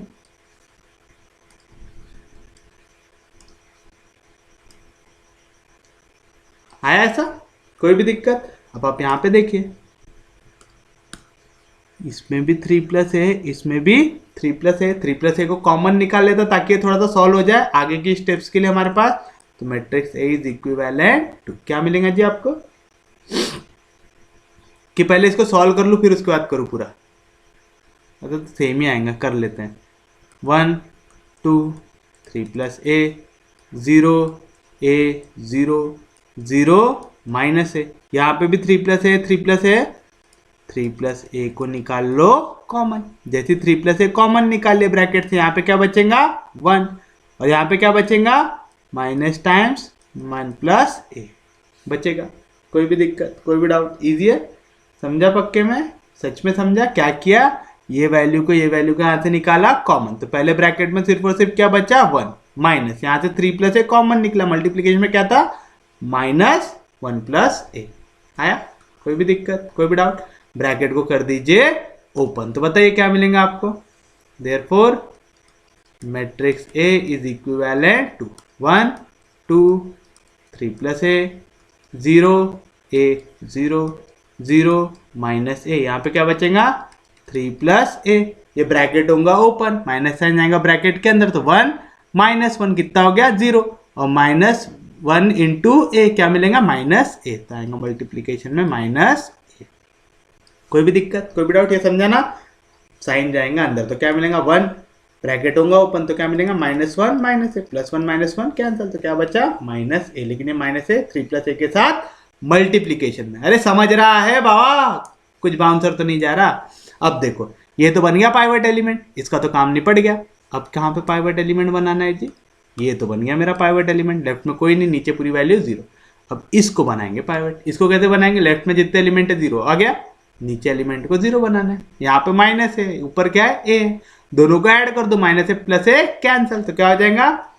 R3 changes to R3 plus R2। तो क्या मिलेगा जी आपको? पहले रो में कोई चेंज नहीं, तो matrix is equivalent to 1 2 3 plus a. दूसरी रो में कोई चेंज नहीं, 0 ए 0। तीसरे रो में 0 plus 0 0, minus A plus a 0, और 3 प्लस ए इंटू माइनस ए इंटू 0 क्या मिलेगा?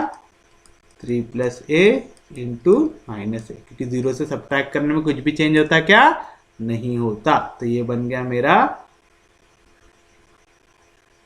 मैट्रिक्स, बन गया। कोई भी दिक्कत, कोई भी डाउट? इजी है, समझा यहाँ तक? चलिए इसको कर लेते हैं यहाँ पे पेस्ट।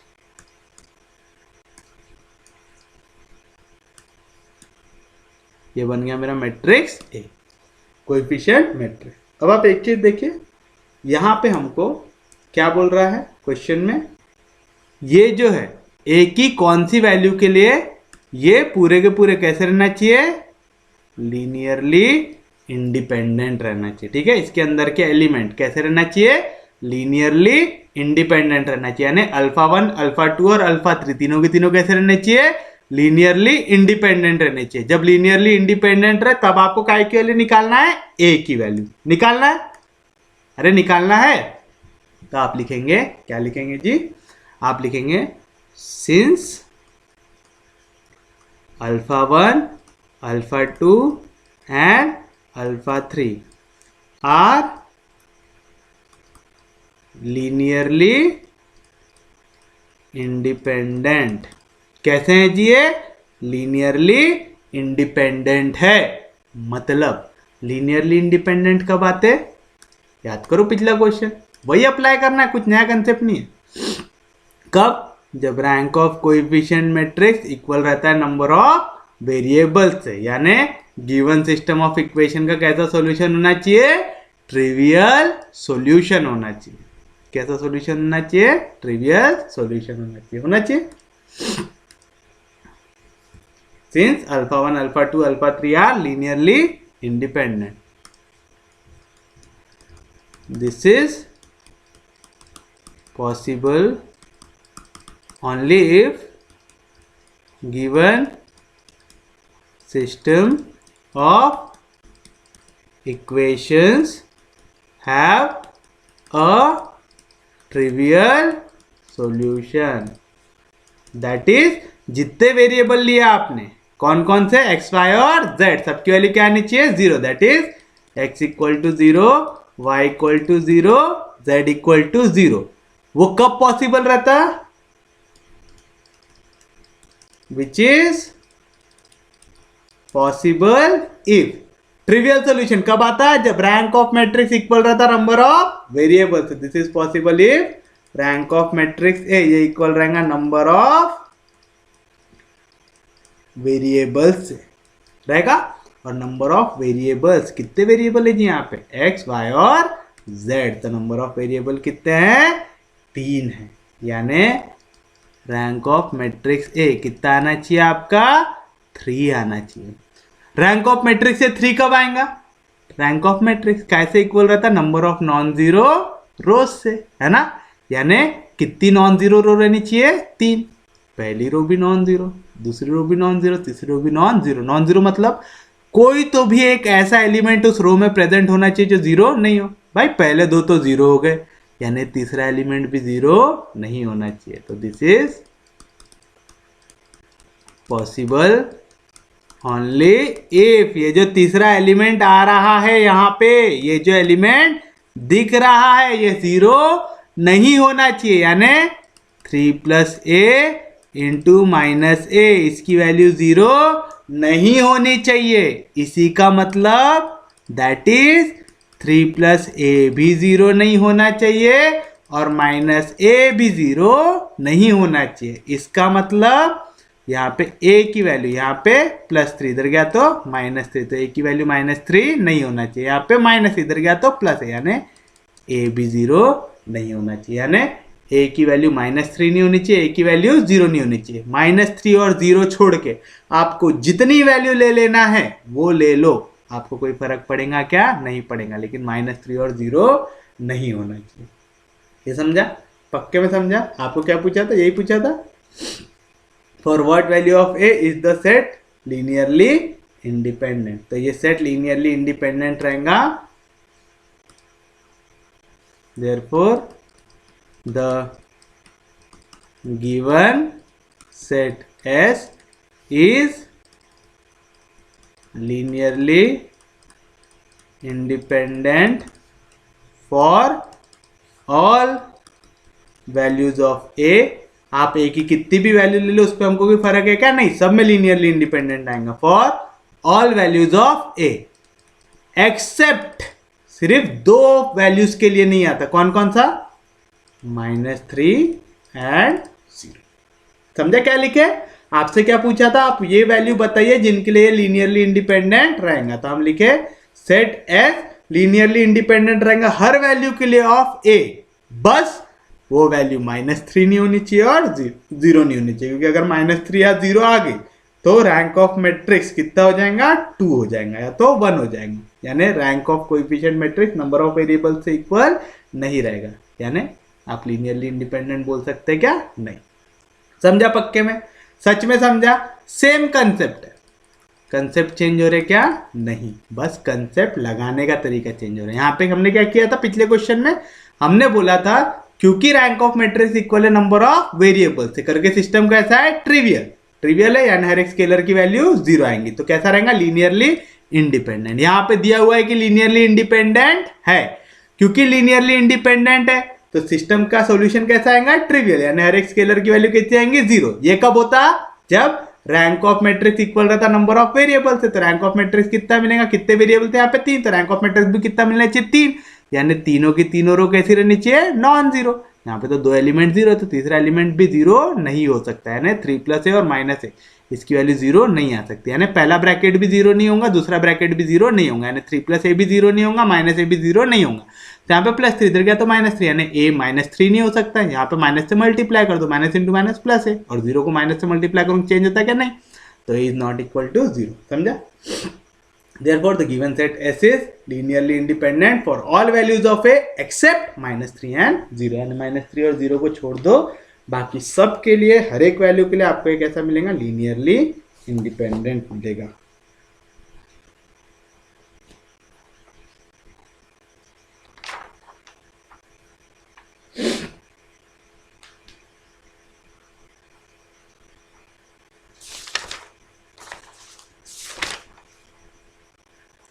तो अभी भी क्वेश्चंस बचे हुए हैं।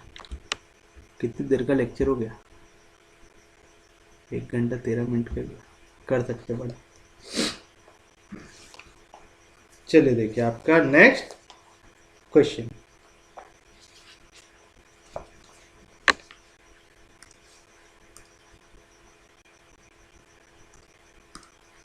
अगला क्वेश्चन लिखिए,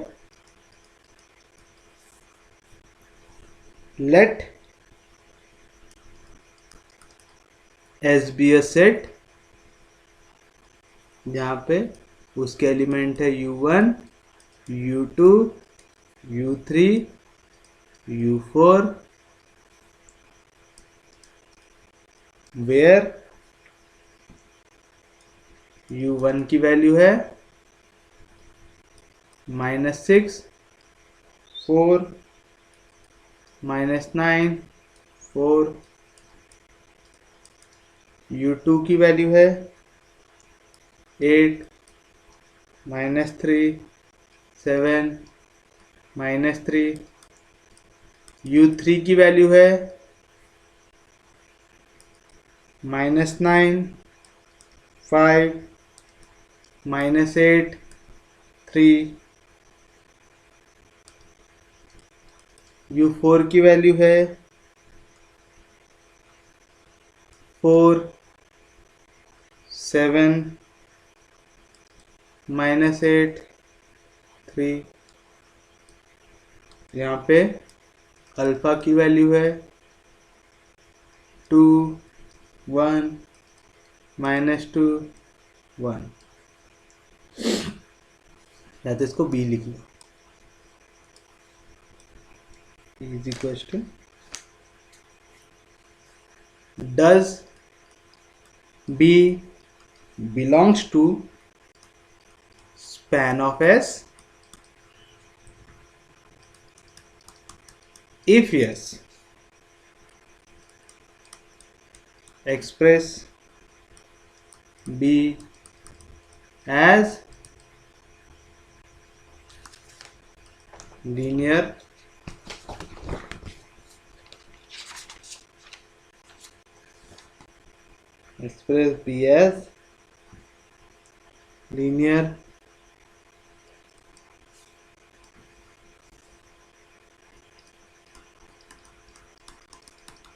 combination of elements of S। चलिए क्या बोल रहा है अगला क्वेश्चन, आपको एक सेट S दिया हुआ है जो है U1, U2, U3 और U4। यहाँ पे एक एलिमेंट B दिया हुआ है, आपको पूछ रहा है कि B ये कंटेन है क्या स्पैन ऑफ S में, यानी B स्पैन ऑफ S का एलिमेंट है क्या। स्पैन ऑफ S याद है क्या रहता, span is set of all linear combination, क्या रहता, span set of all linear combination of vectors. यहाँ पे U1, U2, U3, U4 क्या है, वेक्टर्स है, तो इनका जब भी आप क्या लेंगे, लीनियर कॉम्बिनेशन लेंगे। अगर B लीनियर कॉम्बिनेशन बन जाए U1, U2, U3 और U4 का, मतलब वो काय में आ जाएगा, स्पैन में आ जाएगा। और अगर आपने प्रूव कर दिया कि B की वैल्यू लीनियर कॉम्बिनेशन है, मतलब वो कहां पे चले जाएंगी, स्पैन में। तो पहली तो चीज आपको ये क्वेश्चन सॉल्व करने को क्या मालूम चाहिए, स्पैन की डेफिनेशन। स्पैन ऑफ S का मतलब S के एलिमेंट का अगर लीनियर कॉम्बिनेशन निकालोगे और वो इक्वल हो जाए B से, क्या बोल रहा हूं, अगर आप S का लीनियर कॉम्बिनेशन निकालोगे और वो इक्वल हो जाए B से, तो B काय में चला जाएगा, स्पैन ऑफ S में चला जाएगा। और आपको बोल रहा है अगर ऐसा है तो आप B को एक्सप्रेस कीजिए as linear combination of element of S। कोई भी दिक्कत, कोई भी डाउट? तो आप क्या करोगे, पहली स्टेप मैं आप स्किप कर रहा हूं, ठीक है। हियर पहले आप लिखोगे S इज इक्वल टू, फिर U1, U2, U3, U4 और फिर पूरा B लिखोगे, ठीक है। पेपर में पूरा ऐसा सिस्टमैटिक जाना है, अभी तक मैं पूरा में वैसे ही जा रहा था, ये क्वेश्चन थोड़ा सा बड़ा है, फिर जगह खा जाएंगे अपनी, करके मैं नहीं लिख रहा। चलो तो पहली स्टेप क्या लिखेंगे, जितनी चीजें दी हुई है पूरी की पूरी छाप देंगे, छाप दिए तब आप लिखेंगे लेट इफ पॉसिबल।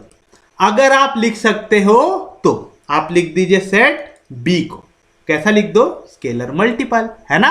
हमको क्या बनाना है, इसको लीनियर कॉम्बिनेशन, क्योंकि अगर लीनियर कॉम्बिनेशन बनेगा तो ही कहां पे जाएगा, स्पैन में, क्योंकि स्पैन क्या रहता, set of all linear combination of vectors रहता।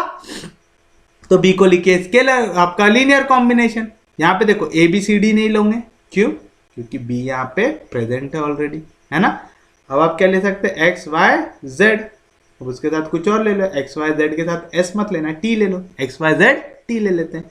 तो लेट इफ पॉसिबल क्या लिखेंगे, B को लिख देंगे X U1 plus Y U2 plus Z U3 plus T U4। वैसे जरूरी है कि master X Y Z T लिख रहा तो आप भी लिखो, नहीं, आप X1 X2 X3 X4 लिख सकते हैं, X1 U1 X2 U2 X3 U3 X4 U4, है ना। सेम चीज लिखना पड़ता है, और कुछ लिखना पड़ता है क्या, नहीं। Where X Y Z T are scalars, क्या है जी, X Y Z T यहाँ पे स्केलर्स है। कोई भी दिक्कत, कोई भी डाउट? साथ साथ रियल स्केलर्स है, क्योंकि यहाँ पे रियल दिया रहता है, ठीक है, क्वेश्चन में रियल दिया रहता है, ठीक है। कोई भी दिक्कत, कोई भी डाउट, समझा यहाँ तक? तो चलिए बताइए B क्या है जी आपका, B है मेरे पास 2 1 -1 सॉरी 2, भाई ये देख के लिखना, कभी अगर क्वेश्चन गलती से गलत लिख दिया ना फिर पूरा आंसर गलत हो जाएगा। 2 1 -2 1 is equal to X into U1 की वैल्यू, U1 क्या है जी, -6 4 -9 4 प्लस Y इंटू U2 की वैल्यू क्या है जी, 8 -3 7 minus 3 plus z into u3 क्या है जी मेरा -9 5 -8 3 प्लस t इंटू u4 क्या है जी मेरा 4 7 -8 3 आएगा। कोई भी दिक्कत कोई भी डाउट? तो चलिए बताइए क्या मिलेगा जी आपको। दिस इंप्लाइज 2 1 -2 1 ये इक्वल पहला कोएफिशिएंट पहले से ऐड होगा -6 into x -6x plus 8 into y 8y plus z into -9 -9z plus 4 into t 4t फिर 4 into x 4x -3 into y -3y plus z into 5z plus t into 7 plus 7t फिर उसके बाद -9 into x -9x 7 into y plus 7y -8 into z -8z फिर -8 into T क्या मिलेगा -8t मिलेगा। कोई भी दिक्कत कोई भी डाउट? उसके बाद आखिरी 4 into x 4x -3 into y -3y plus 3 into z plus 3z plus 3 into t plus 3t आएगा। कोई भी दिक्कत कोई भी डाउट? अब यूज करो इक्वालिटी ऑफ मैट्रिक्स। पहला एलिमेंट इक्वल रहेगा पहले से, दूसरा एलिमेंट इक्वल रहेगा दूसरे से, तीसरा तीसरे से, चौथा चौथे से। समझा पक्के में? कोई भी दिक्कत कोई भी डाउट?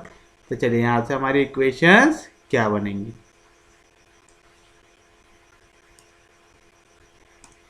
चलिए देखिए क्या बनेंगी जी हमारी इक्वेशन। इसको कर लिया हमने कॉपी और यहां पे कर दिया इनको पेस्ट कर दिया। चलिए बन गया हमारी इक्वेशन बन गई। इज इक्वल टू पहले कोएफिशिएंट कैसे इक्वल है 2 से 2 दूसरा वाला 1 तीसरा -2 फिर उसके बाद 1 -2 1 देख लो b के कोएफिशिएंट लिखा मैंने क्या क्या लिखा 2 1 -2 1 आ गया। इक्वेशन कैसे बनाए समझा? पक्के में समझा सबको ये इक्वेशंस कैसे बनाए? अब ये इक्वेशंस को आप कौन से फॉर्म में लिखेंगे जी? आप ये इक्वेशन को लिखेंगे मैट्रिक्स फॉर्म में। तो आप लिखेंगे राइटिंग अब equation in matrix form we gate.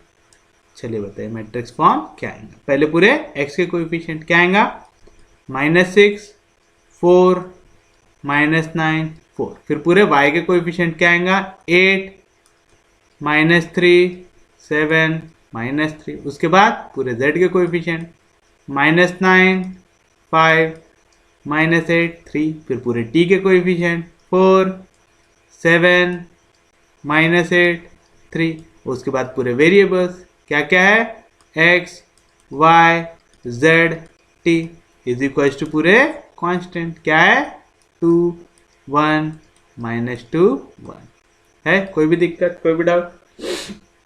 This is in the form कौन से फॉर्म में जी है ax is equal to b के फॉर्म में। कौन से फॉर्म में ये ax is equal to b के फॉर्म में। तो आप ax is equal to b का फॉर्म है 0 आया क्या? नहीं।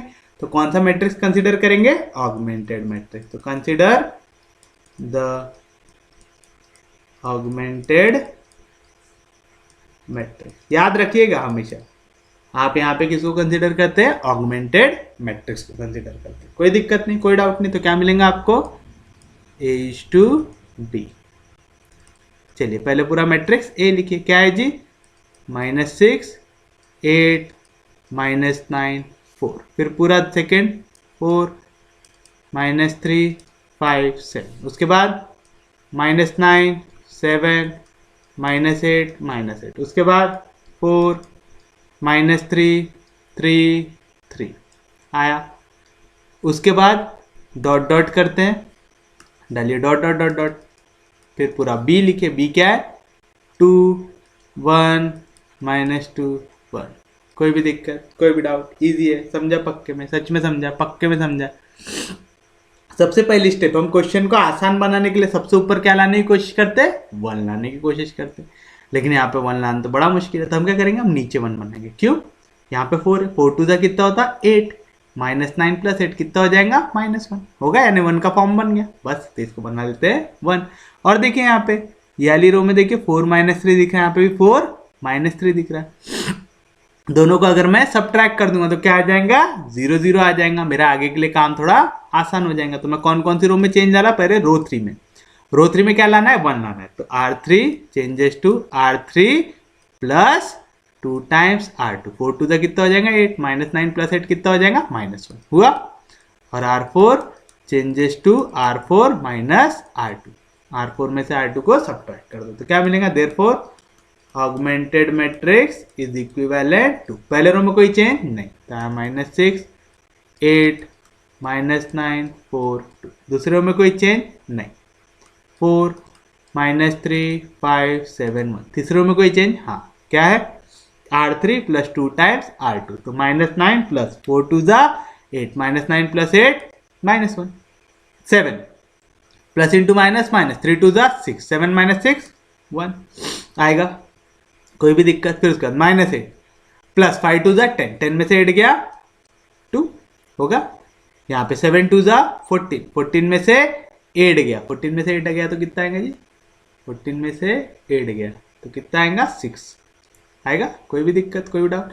उसके बाद -2 + 2 1 ज़ा 2, -2 + 2 0 आएगा, कोई भी दिक्कत कोई भी डाउट, इजी है। उसके बाद क्या है R4 -R2, तो 0, 4 में से 4 गया 0, -3 में से -3 गया 0, 3 में से 5 गया -2, 3 में से 7 गया -4, 1 में से 1 गया, कितना आ जाएगा जी 0, कोई भी दिक्कत कोई भी डाउट। कैसे क्या समझा, पक्के में समझा, सच में समझा। अब मैं इसको लेके जाऊंगा सबसे ऊपर, तो R1 इंटरचेंज विथ R3, क्या मिलेगा जी मेरे को, ऑगमेंटेड मैट्रिक्स यानी H2B is equivalent, third row first बन जाएंगे यानी -1 1 2 6 0 आ गया, कोई दिक्कत नहीं। सेकेंड रो में कोई चेंज नहीं, तो 4 -3 5 7 1, तीसरी रो बन जाएंगी पहली रो, तो पहली रो तीसरी बन जाएंगी, तो -6 8 -9 4 2, और आखिरी वाली 0 0 -2 -4 0, कोई भी दिक्कत कोई भी डाउट, इजी है, समझा पक्के में, सच में समझा, पक्के में समझा। चलिए अब इसको करते हैं आगे सॉल्व। क्या करते हैं, पाइवट एलिमेंट बनाते हैं। किसको पाइवट एलिमेंट बनाते हैं जी, सबसे पहले वाले को, मतलब इसके नीचे जितने एलिमेंट हैं इनको क्या बनाएंगे 0, तो यहाँ पे 4 है, इसमें 4 से मल्टीप्लाई कर दो, 4 × -1 -4, दोनों को ऐड कर दो, कितना हो जाएगा 0। तो R2 changes to R2 + 4 times R1 आएगा। सेम चीज करो R3 में, -6 है, इसको -6 से मल्टीप्लाई करो, माइनस इंटू माइनस प्लस, 6 1 ज़ा 6, 6 - 6 0, क्या करेंगे R3 -6 टाइम्स R करेंगे। चलिए बताइए क्या मिलेंगे, ऑगमेंटेड मैट्रिक्स यानी A/B इज इक्विवेलेंट टू, पहले रो में कोई चेंज नहीं, तो -1 1 2 6 0, दूसरे इसमें 4 -4 1 ज़ा 4, 4 - 4 0, -3 + 4 1 ज़ा 4, -3 + 4 1, 5 + 4 2 ज़ा 8, 5 + 8 कितना आएगा जी 13, 7 प्लस, एक मिनट रुपये यहाँ पे कितने ज़ा करना है, 4 ज़ा है ना, 4 2 ज़ा 8, 8 + 5 13, हाँ 6 4 ज़ा 24, 24 + 7 कितना आएगा जी 31 आएगा, 1 + 0 1 आया, कोई भी दिक्कत कोई भी डाउट, इजी है। फिर उसका सेम चीज़ यहाँ पे -6 माइनस इंटू माइनस प्लस, 6 - 6 0, यहाँ पे 8 -6 1 ज़ा 6, 8 में से 6 गया 2, यहाँ पे माइनस सॉरी -9 -6 2 ज़ा 12, -12 -9, दिमाग भी हिल गया यार, -12 -9 कितना आ जाएगा -21 आएगा। यहाँ पे 4 -6 6 ज़ा 36, 4 में से 36 गया तो कितना बचेगा -32, उसके बाद यहाँ पे 2 में से 0 गया तो कितना बचेगा 2 आएगा। उसके बाद 0 0 -2 -4 0 मिला ऐसा। चलिए देखिए, अब ये तो बन गया जी हमारा पाइवट एलिमेंट, बन गया, ये बन गया हमारा पाइवट एलिमेंट। अब बस क्या करना है, इसको पाइवट बनाना है, इसको पाइवट बनाना, तो इसके नीचे वाला एलिमेंट क्या लाना पड़ेगा, 0 लाना पड़ेगा। तो चलिए यही पेज में ला लूँ इसको भी 0।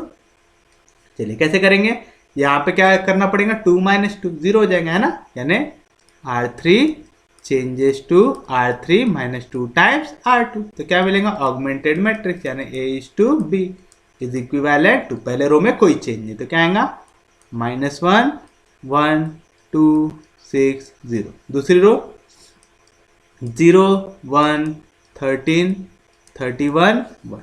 तीसरी रो 0 में से 0 गया 0, 2 - 2 1 = 2, 2 में से 2 गया 0, -21 -13 2 = 26, 26 माइनस में आंसर आएगा 26 और 21 को ऐड करो तो कितना मिलेगा, 47 मिलेगा, कोई दिक्कत नहीं। -2 इंटू कितना आएगा, -62, -62 -32, माइनस में आंसर आएगा 2 + 2 4 हो जाएगा, 6 + 3 9 हो जाएगा, तो आएगा -94 आएगा। यहाँ पे 2 - 2 1 = 2, 2 में से 2 गया तो कितना बचेगा जी, 0 बचेगा। कोई भी दिक्कत, कोई भी डाउट, इजी है, समझा। उसके बाद आखिरी रो एज इट इज 0 0 -2 -4 0 आ गया। क्वेश्चन थोड़ा सा लेंदी है, क्वेश्चन जितना लेंदी होगा, जितना कॉम्प्लिकेटेड कैलकुलेशन होगा, गलती होने के चांसेस उतने ज़्यादा बढ़ेंगे, तो आपको सतर्कता उतनी ज़्यादा रखना है, ठीक है। क्योंकि याद रखना, क्वेश्चन जितना कॉम्प्लिकेट होगा, जितना हार्ड होते जाएगा, उतनी ज़्यादा आंखें आपको खुली रख के, उतना ज़्यादा दिमाग ओपन रख के क्वेश्चन को सॉल्व करना पड़ेगा, नहीं तो गलती होने की चांसेस बहुत ज़्यादा बढ़ जाएगी। हमारे पास आ गया है ऑगमेंटेड मैट्रिक्स, जहाँ पे क्या क्या ला लिया आपने, पाइवट एलिमेंट, पहला एलिमेंट पाइवट बन गया, दूसरा एलिमेंट पाइवट बन गया, अब किसकी वैल्यू बारी है, तीसरे की है। अब आप एक चीज देखो, यहाँ पे क्या वैल्यू दिख रही जी, 47, यहाँ पे क्या दिख रही, 94, दोनों देखो एक दूसरे के टर्न में आते, 47 2 ज़ा कितना होता, 94। तो मैं क्या करूंगा, इसको -47 से डिवाइड कर दूंगा, तो क्या करूंगा, R3 changes to R3 bye -47, जैसे ही 47 से डिवाइड कर दूंगा तो क्या मिलेगा जी, augmented matrix is equivalent to, पहले रो -1 1 2 6 0, दूसरी रो 0 1 13 31 1, तीसरी रो 0 0, -47 -47 कैंसिल, कितना बचा 1, -47 के टेबल माइनस माइनस कैंसिल, 47 2 ज़ा 94, यहाँ पे क्या है 0, तीसरी रो 0 0 -2 -4 0। कोई भी दिक्कत, कोई भी डाउट, इजी है, समझा।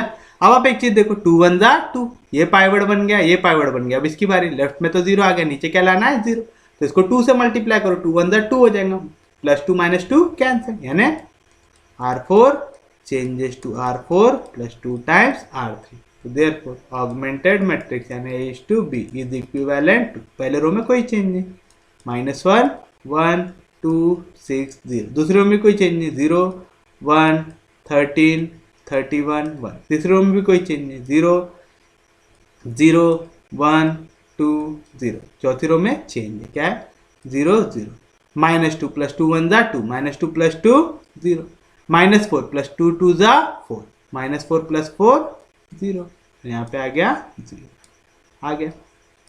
कोई भी दिक्कत, कोई भी डाउट, इजी है, समझा पक्के में, सच में समझा, पक्के में समझा, कोई दिक्कत नहीं, कोई डाउट नहीं। अब आप देखिए, ये क्या है जी, पाइवट एलिमेंट, ये क्या है पाइवट एलिमेंट, ये क्या है पाइवट एलिमेंट, नीचे वाली रो क्या आ गई, 0 रो आ गई। अभी आगे सॉल्व होता क्या, नहीं होता, है ना। तो बस अब हम लोग क्या करेंगे, हमारे फाइनल आंसर के और बढ़ेंगे। कैसे बढ़ेंगे जी, आप लिख लो यहाँ से, ऑगमेंटेड मैट्रिक्स भी लिख सकते हो, ठीक है। सिमिलरली यहाँ से आप कोएफिशिएंट मैट्रिक्स भी लिख लो, सिमिलरली कोएफिशिएंट मैट्रिक्स क्या मिलेंगे आपको, कोएफिशिएंट मैट्रिक्स डॉट डॉट वाले को छोड़ के लिख दीजिए, डॉट डॉट वाले को छोड़ के लिखेंगे तो क्या आएगा, -1 1 2 6 0 1 13 31 0 0 1 2 0 0 0 0, we know that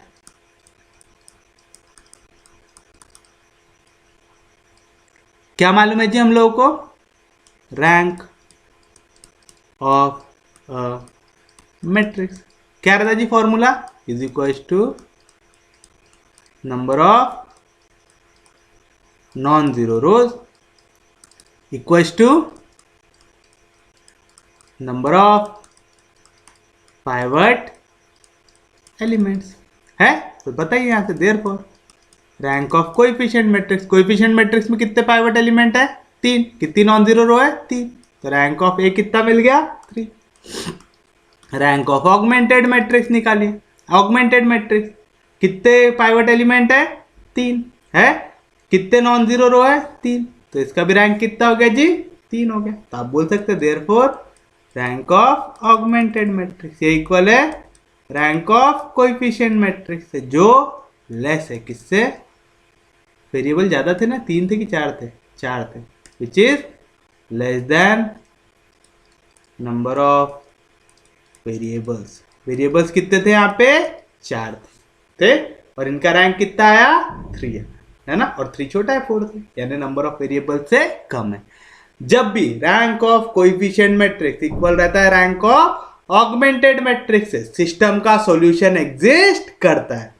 अगर ये equal to number of variable हो जाए तो यूनिक सॉल्यूशन है ना, और अगर ये less than number of variable हो जाए तो कैसा सॉल्यूशन आएगा जी? Infinite number of solution. तो आप लेंगे therefore the system of equations is consistent. याद आ रहा है? ऐसा लिख के आए थे। सिस्टम ऑफ इक्वेशन कैसा आएगा? कंसिस्टेंट, यानी इसका सॉल्यूशन आएगा। समझा? क्योंकि रैंक ऑफ मैट्रिक्स इक्वल है? कोई भी दिक्कत? And it has infinite number of solutions. ये चीज समझा? जितने लोगों को याद नहीं आ रहा वो गौर से देख। क्या? जब भी rank of coefficient matrix equal आ जाता है रैंक ऑफ ऑगमेंटेड मैट्रिक्स से, सिस्टम ऑफ इक्वेशन कैसी हो जाती है? कंसिस्टेंट।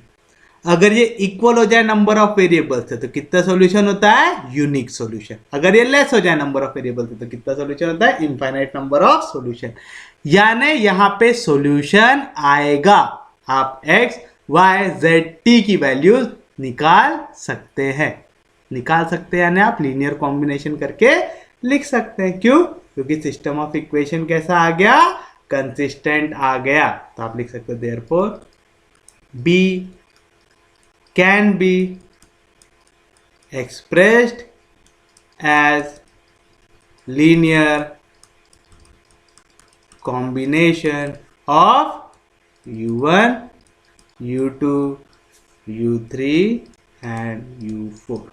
ये चीज समझे पक्के में? क्यों? क्योंकि यहाँ पे सॉल्यूशन आएगा। सिस्टम ऑफ इक्वेशन कैसा है? कंसिस्टेंट है। जब भी सिस्टम ऑफ इक्वेशन कंसिस्टेंट आया यानी वहां पे सॉल्यूशन एग्जिस्ट करेगा। सॉल्यूशन एग्जिस्ट करेगा यानी आप लीनियर कॉम्बिनेशन बना सकते हैं। लीनियर कॉम्बिनेशन के क्वेश्चंस याद है ना? यही चीज लिखे थे वहां पे, लिखे थे। तो सिस्टम ऑफ इक्वेशन अगर इनकंसिस्टेंट आ गया तो लीनियर कॉम्बिनेशन नहीं बनता। सिस्टम ऑफ इक्वेशन कंसिस्टेंट आ गया यानी लीनियर कॉम्बिनेशन लिख सकते। किसका लीनियर कॉम्बिनेशन लिख रहे जी? u1, u2, u3 और u4 का। u1, u2, u3 और u4 काय के एलिमेंट है जी?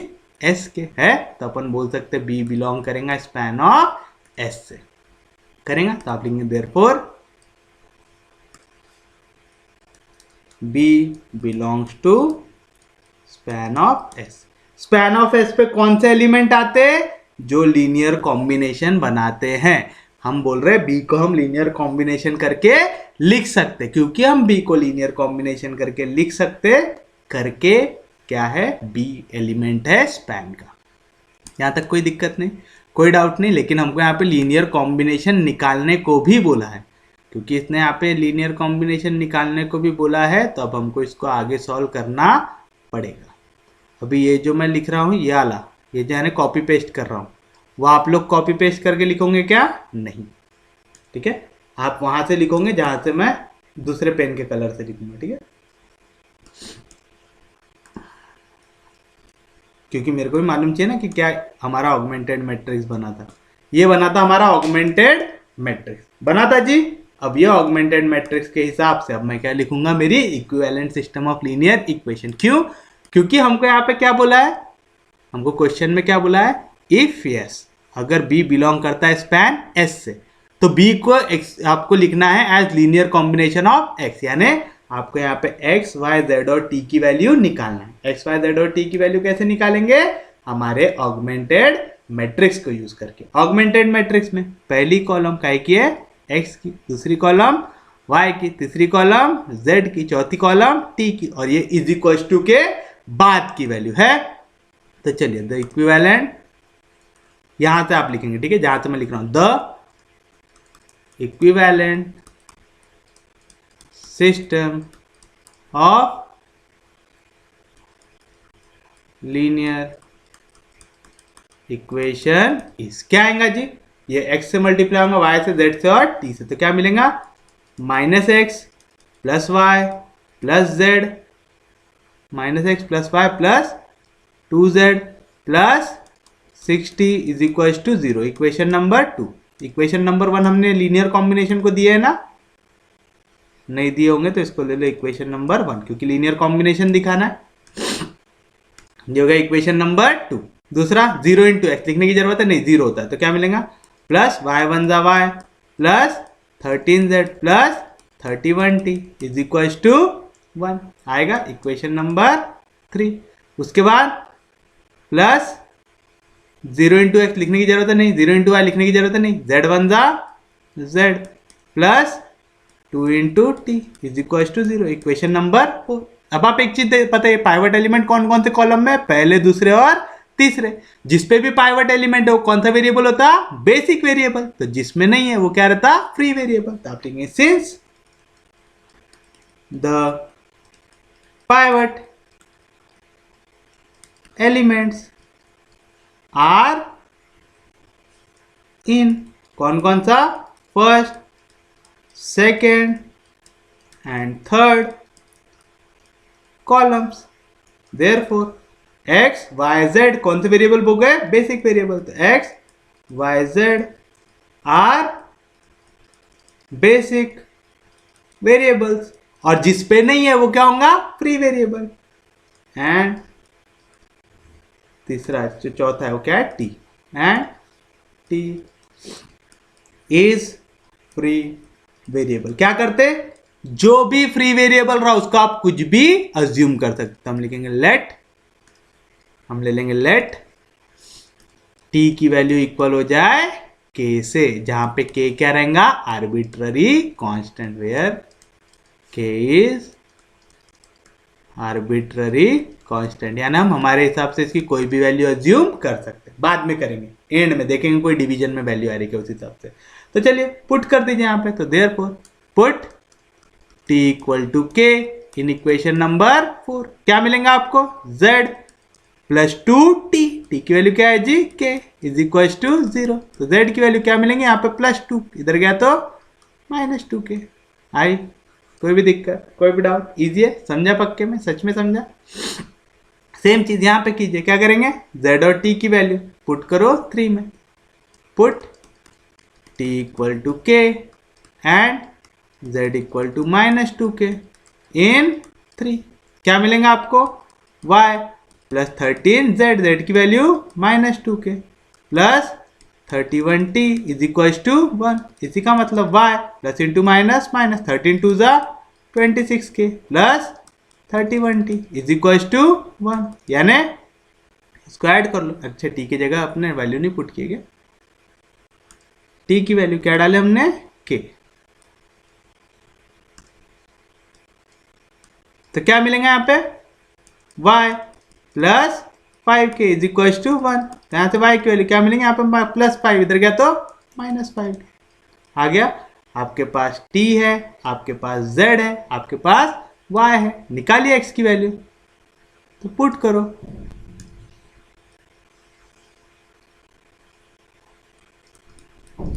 Substitute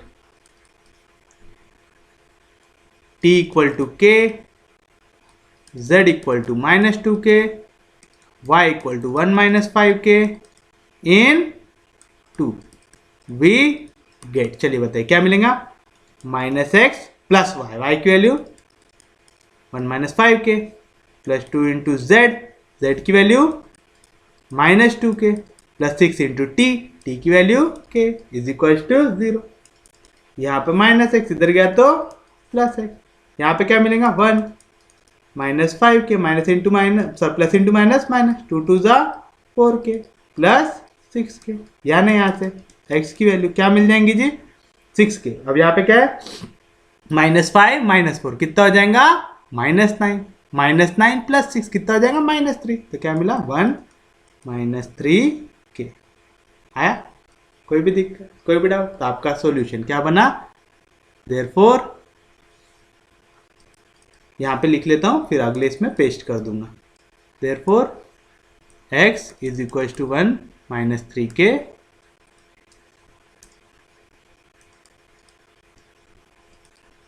y equal to 1 -5k, z equal to -2k,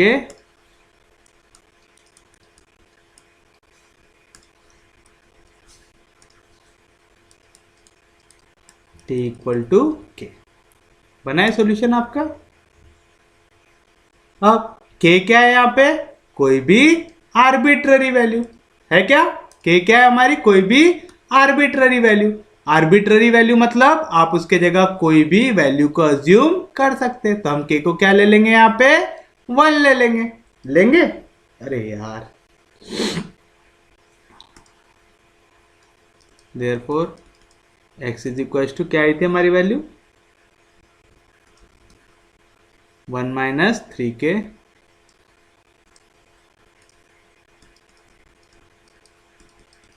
y is equal to 1 -5k,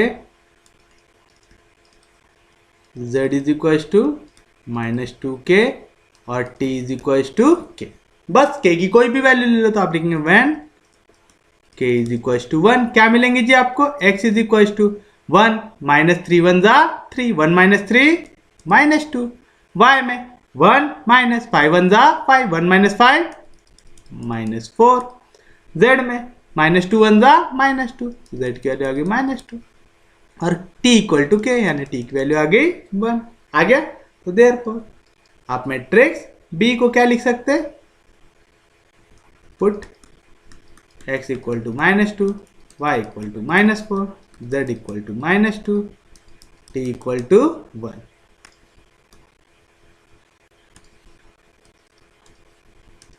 in equation 1। अच्छा, अगर आपको पूरी वैल्यूज नेगेटिव नहीं चाहिए, सिर्फ एक नेगेटिव चाहिए, तो आप यहाँ पे k की जगह क्या डाल देना -1। जैसे यहाँ पे -1 डालेंगे, माइनस इंटू माइनस प्लस, 3 + 1 क्या हो जाएगा 4, माइनस इंटू माइनस प्लस, 5 + 1 कितना हो जाएगा 6, माइनस इंटू माइनस प्लस, तो यहाँ पे आ जाएगा 2 और यहाँ पे क्या आ जाएगा -1 आ जाएगा। उस केस में भी चलता है, आप k की कोई भी वैल्यू ले लो, आपको हमेशा सही वैल्यू मिलेंगी। तो चलो b क्या बन जाएगा हमारा, क्या थी जी वैल्यू हमारी x u1 y u2 z u3 t u4, तो क्या मिलेगा जी आपको x u1 था, x के जगह -2 u1, y u2 यानी -4 u2, z यानी -2 u3 प्लस u4 आएगा 1 इंटू u4 यानी u4। This is the required